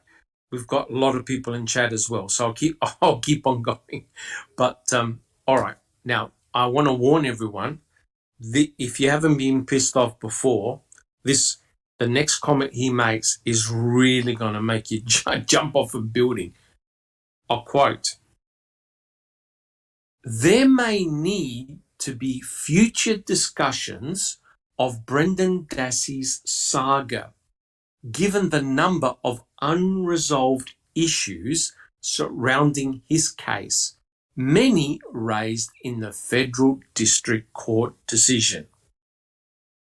When I read that, I almost split my iPad in 2, right? Let me just repeat what. Now, don't forget, Kratz, Fallon, and Garn placed this 16-year-old kid for life in prison, right? So I'll read it out again, then I'll read the question. There may need to be future discussions of Brendan Dassey's saga, given the number of unresolved issues surrounding his case, many raised in the federal district court decision. And the question to the panel is this: why was Mr. Kratz now showing concern for Brendan Dassey if he was part of the prosecuting team that put him in prison for rape and murder based on no forensic evidence? Susan. It's the same thing as saying, put the key aside. Correct. Because he doesn't believe it. He knows Brendan is innocent. But aren't you like deeply disturbed by that comment? Oh my God. In a book. Unreal. I know, I'm speechless. It is. Yeah. Me too. Yep. Jack 61. Doc, he even said, and I can't remember if this was before the en banc or after. I think it was before. He made the statement that, Brendan's prison sentence might deserve some reconsideration. He made that statement or something. I'm paraphrasing a little bit here. I don't want to get it wrong and put out false information. But he's basically saying that Brendan's sentence probably needs to be looked at. It's too long. Yeah. Correct. But the amazing thing is that he's almost willing to concede that they completely fucked that up. Right? Oh, absolutely. You could read between the lines. You could tell that he's deeply disturbed with what happened with Brendan Dassey. Right? The mere fact that he even put that statement in there, that's a real worry. He just put away a 16-year-old kid in prison for rape and murder on words only, no forensic evidence. And now he goes, there may need to be future discussions on Brendan Dassey's saga. Susan. You know, they all planned on him taking a plea deal. That was in Yeah, their scheme. They just knew he would, I think. So they thought, oh, you know, maybe he'll do 10 years and get out and we get Steve with him, you know. that's But the correct. fact that he got what he got, yeah, I think he's disturbed by that. I think they were not ready for him not to take the plea. They didn't count on that. Correct. All their basically all their plans went out the window, because remember they were working Yep. behind. They were working all behind the scenes with Kaczynski and O'Kelly to get Brendan to do a simple confession, write it down on a piece of paper, present it to the judge. Brendan will get 20 years. He'll come out, plea deal. Stephen will stay into prison till he dies. Boom, party over. Alice. Yep. Well, I'm sorry, but I don't agree with you. I don't think, just because he's put that in his book, I don't think that he even considers what he's done to Brendan as bad.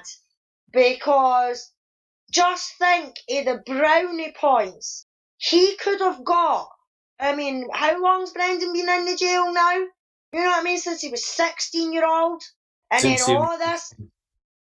all this carry-on came out over the years, and everything like that. He could have seriously gave himself some serious brownie points with the public and everything like that. Not necessarily with prosecutors or anything like that, but he could have gave himself some decent brownie points if he'd come forward and put his hands up and say, what we did to Brendan Dassey was ridiculous. And yeah, we thought he was going to take the plea deal, but he didn't. That was our bad. You know what I mean? We shouldn't have went after him the way we did and everything like that. But there is no way that the whole earth will freeze over before he even considers anything like that. It's just how he is, and he is just gleeful that he got what he got. And for him to put that in the book about having to discuss it more, why is he not came forward, especially when Brendan's on bank, his last and final exit strategy in a sense that he could take, he still hasn't came out and said nothing. So in my opinion, no, he's only put that in to try and get to the readers that are maybe going to read that book, in my opinion. Yeah. It's really, honestly, it's such a shameful statement. You think they would dot all their I's and cross all their T's before they take on a trial and before they place someone in prison. But the person we need to really, really target is Tom Fallon, because he's the one that really went after Brendan Dassey. And not only that, the horrible thing was that Ken Kratz's ex-bandmate, right, Brad Schimmel, was the one that went after Brendan through all his on-bunk trials, seventh court appearances, to ensure that Brendan never saw the light of day, right? So even though it wasn't Ken Kratz doing it, he was his mate, his ex-bandmate, Brad Schimmel, the Attorney General, that was going still after Brendan at every opportune moment. And then Ken Kratz has the gall to say there may need to be future discussions of Brendan Dassey's saga. What the hell, Alice? Yeah, exactly, Doc, exactly. And I've just seen Jack putting in there that he's been in the jail for 15 years and 10 months. You know what I mean? There has been nothing to stop him coming out and say the last 5 years and say, look, we got it wrong and everything like that. Can you imagine the amount of people that would maybe change their opinion on him if he done something like that? Yeah. Instead of being the narcissist sexist and giving it all me. Correct. So, as I think T1 said in chat, he was helping Brendan do a plea deal. He wasn't helping Brendan at all. He was trying to get the conviction of Stephen at all costs, because we mustn't forget this. Brendan was Stephen's alibi, right? If Brendan had actual proper help and had an attorney with him, all Brendan could have said was, I saw nothing, I heard nothing, I didn't see Teresa, I didn't see her vehicle. When I was with my uncle, I never saw any nefarious activity. Boom. There goes everything. There goes your case against Stephen, because Brendan is the alibi, right? So what do? As Kathleen Zellner said, Brendan Dassey himself was a plant. They planted all this stuff in his head, right? He spewed out all this fantasy. Fassbender and Wiggett concocted a story, and Mr. Kratz ran with it with a press conference with no evidence to back up his statements. The rest, guys, is history. It's shameful. All right, guys, let's do our last question so we can finish this chapter once and for all. I quote, "But as for Stephen Allen Avery, he's right where he belongs, in a maximum security prison, doing what convicted murderers who've enjoyed the spotlight do, cycling through female admirers of all ages, considering a jailhouse marriage, hoping the next wave of publicity washes him back onto the streets of his hometown. I think Stephen Avery's quarter hour of true crime fame, a period that energized and empowered internet detectives and created improbable social activists across social economic lines at the expense of attention to his victim, will end a notoriety fueled by lucky timing and an insatiable, unaccountable digital media will fade." So, in one foul swoop, he blamed you, me, the media, everybody for Stephen Avery's 15 minutes of fame. So here's the question. Here's the question. Where did this extreme hostility against Stephen Avery come from? And doesn't Mr. Kratz realize law enforcement was saying the same things against Stephen in 1985 for a crime committed by Gregory Allen? Just Rhonda.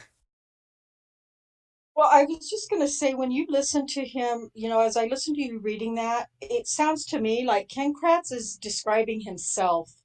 He's pointing at Stephen, but he's actually describing himself. And if we kind of pick apart each little accusation that he makes against Stephen, that's him. That's Ken Kratz. He's it's projecting, bizarre. yeah. Projecting, exactly. It's just really bizarre. And he's talking about, Stephen Avery, wanting his 15 minutes of fame and glory. And those are the things that Ken Kratz has, that I think we see from him throughout the whole thing, is he needs to be the hero. Ken Kratz needed to be a hero. Correct. But the bizarre thing is, guys, Ken Kratz has become the anti-hero, and he can't understand it. And think about it before I put on Neverly. This would have been his final chapter. Right? In the first edition, this almost would have been his final chapter, because the first edition was written before MAM 2.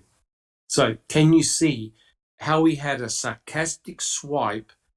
First of all, he has pity for Brendan, But secondly, he shoves Stephen Avery's nose and rubs it in the dirt. He's in jail, maximum security, got his 15 minutes of fame, but it's all going to fade away. But not only that, he had a go at you, I, and everybody in chat in one foul swoop.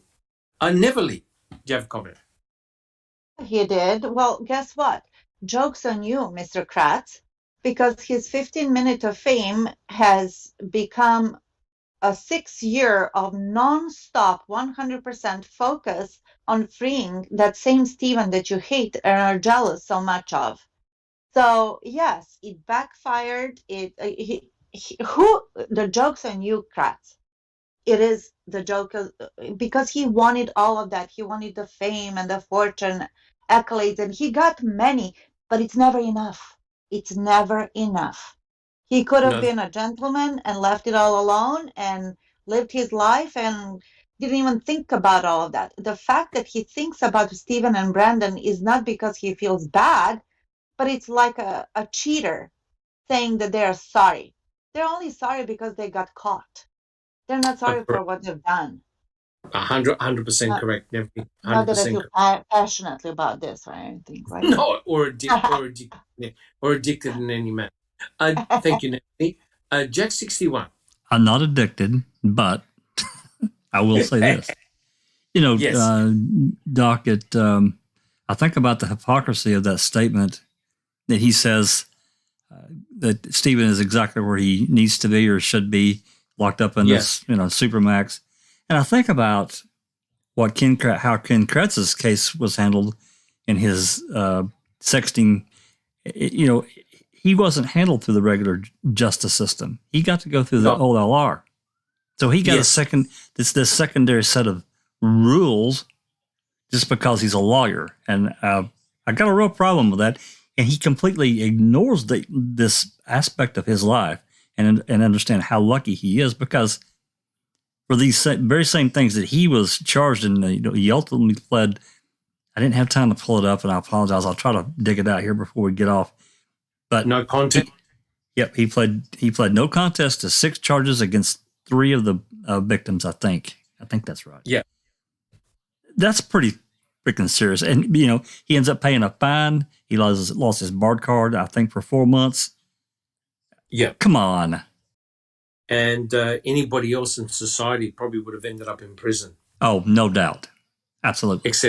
Except because of the legal privilege that Mr. Kratz had, he wanted to deep six it, and but somebody spilled the beans. Somebody spilled the beans to that reporter, and the rug got pulled under Kratz. But it should have been the problem is, it should have been done years and years and years ago, right? But the problem is, he's a DA, district attorney. He's got a lot of fame, a lot of attention, and the women would have been absolutely terrified to come forward, right?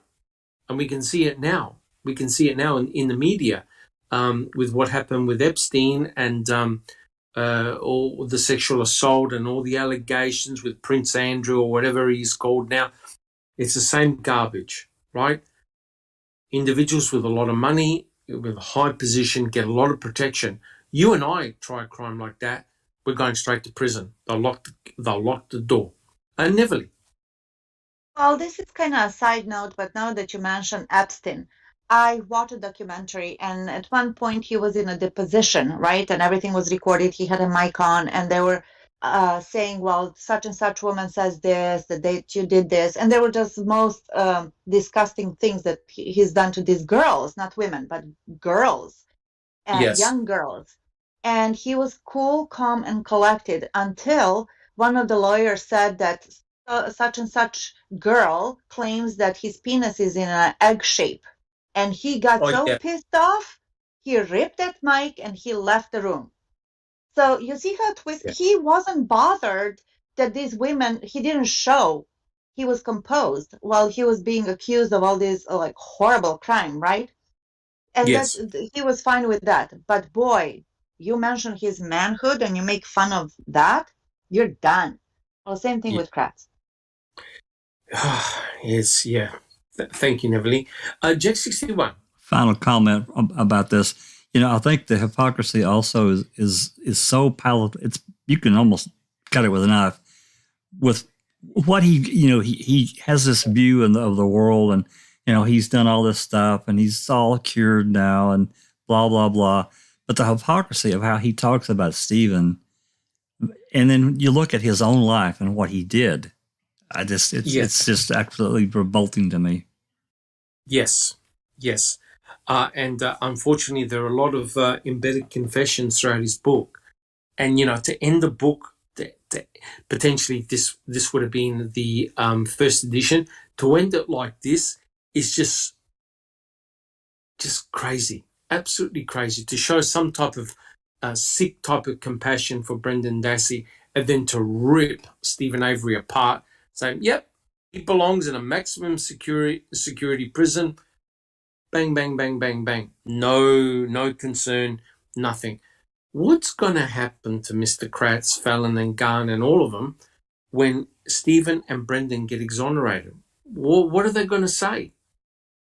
Can they say anything? It's so disturbing. Well, look, guys, we've been going now for several hours, and I think we've actually finished the chapter. And if you think that's bad, next chapter will start next week, and that's called The Day the Circus Came to Town. Oh, dear God. Oh, boy. And I just want to read a quote, just to get everyone in the right mood for next week. This is a quote from the book, the chapter. Making a murderer was a worldwide phenomenon. It was also one of the most dishonest pieces of journalism anyone has ever seen. And that was written by Dan O'Donnell from the syndicated radio talk show host. So as you can see, guys, chapter 15 is going to start off with a bang. All right, guys. Well, look, I'd like to thank my panel for all their wisdom and excellent discussion. I'd like to thank everyone in chat, and thank you so much for all the members who've joined up. Thank you so much. I can assure you that all of our income that we derive will be spent judiciously and predominantly on FOIAs, which will go in our library, which you guys can download and read for yourselves. Thank you so much for your support. Guys, if you like what we've done, please subscribe. Leave your DNA on the thumbs up button. And it was a very interesting discussion. We had a Gilter come in and say the generic vanilla statements, but I think we handled that pretty well. And so, guys, before we close the panel, before we close the podcast, let's go down the panel. Tell us how you're doing and how things are coming along. Alice. Hi, Doc. Thank you. Doing a lot better, thanks, than before. Being back involved with Uncle Ken and Open Mic. I'm back on the panel with Dan Cherie, with Daniel's Truth. So just getting back into all that kind of thing, and I've got like a wee cubby bit in the house that I've kind of stripped out, cleared out, painted. I'm going to try and use that, maybe make that as like a wee studio type thing, so that I can get my green screen. Yeah, so that I can start using my green screen. The kids, my son got me a green screen and things like that for Christmas last year. And I haven't had the chance to use it yet. So hopefully be back to doing my own videos on Luke's case and following up with the rest. Awesome. Thank you so much, Alice. Fantastic. And it's good to see you back. Susan. I'm doing great. Had some real fun this week. And I will get back on that comparison in the next couple days. I can't wait for your presentation there, Susan. Yeah, me either. Thank you so much. Thanks, Dad. Thank you. Thank you. Jack 61. Doing pretty well, Doc. Had Had a couple of really good open mic discussions, I think, on Cuss Road. Yes, rippers. I think we covered a lot. Obviously, not all of it, but I think we covered the big points and some of the finer points, and had a lot of great discussion out of it. And hopefully, people walked away with a little bit the memory refreshed, and those that didn't know about it, maybe they learned something. Hopefully, so. And then, in light of that, the Corey, as I've said, is attached to that in my mind. I can't separate the two. So Yes. tomorrow's open mic is going to be, we're going to dive into the Corey and see what we find there. Wow. That'll be interesting. That'll be very, very interesting indeed. Thank you, Jack61. Yeah, those podcasts on the on Cuss Roads, they were rippers. They were really, really good. Very interesting. Just Rhonda. You yeah, I'm just doing what I do. We've last week, I think some of you, Susan and Alice and Cherie and Jack were on the panel, and we took a deep dive into just one of the cases that Bob Macy tried, and Yeah. kind of gave a bit of a taste of what's to come. Yeah. And so there's the one that we're going to start covering this week is it's a really, really sad case, and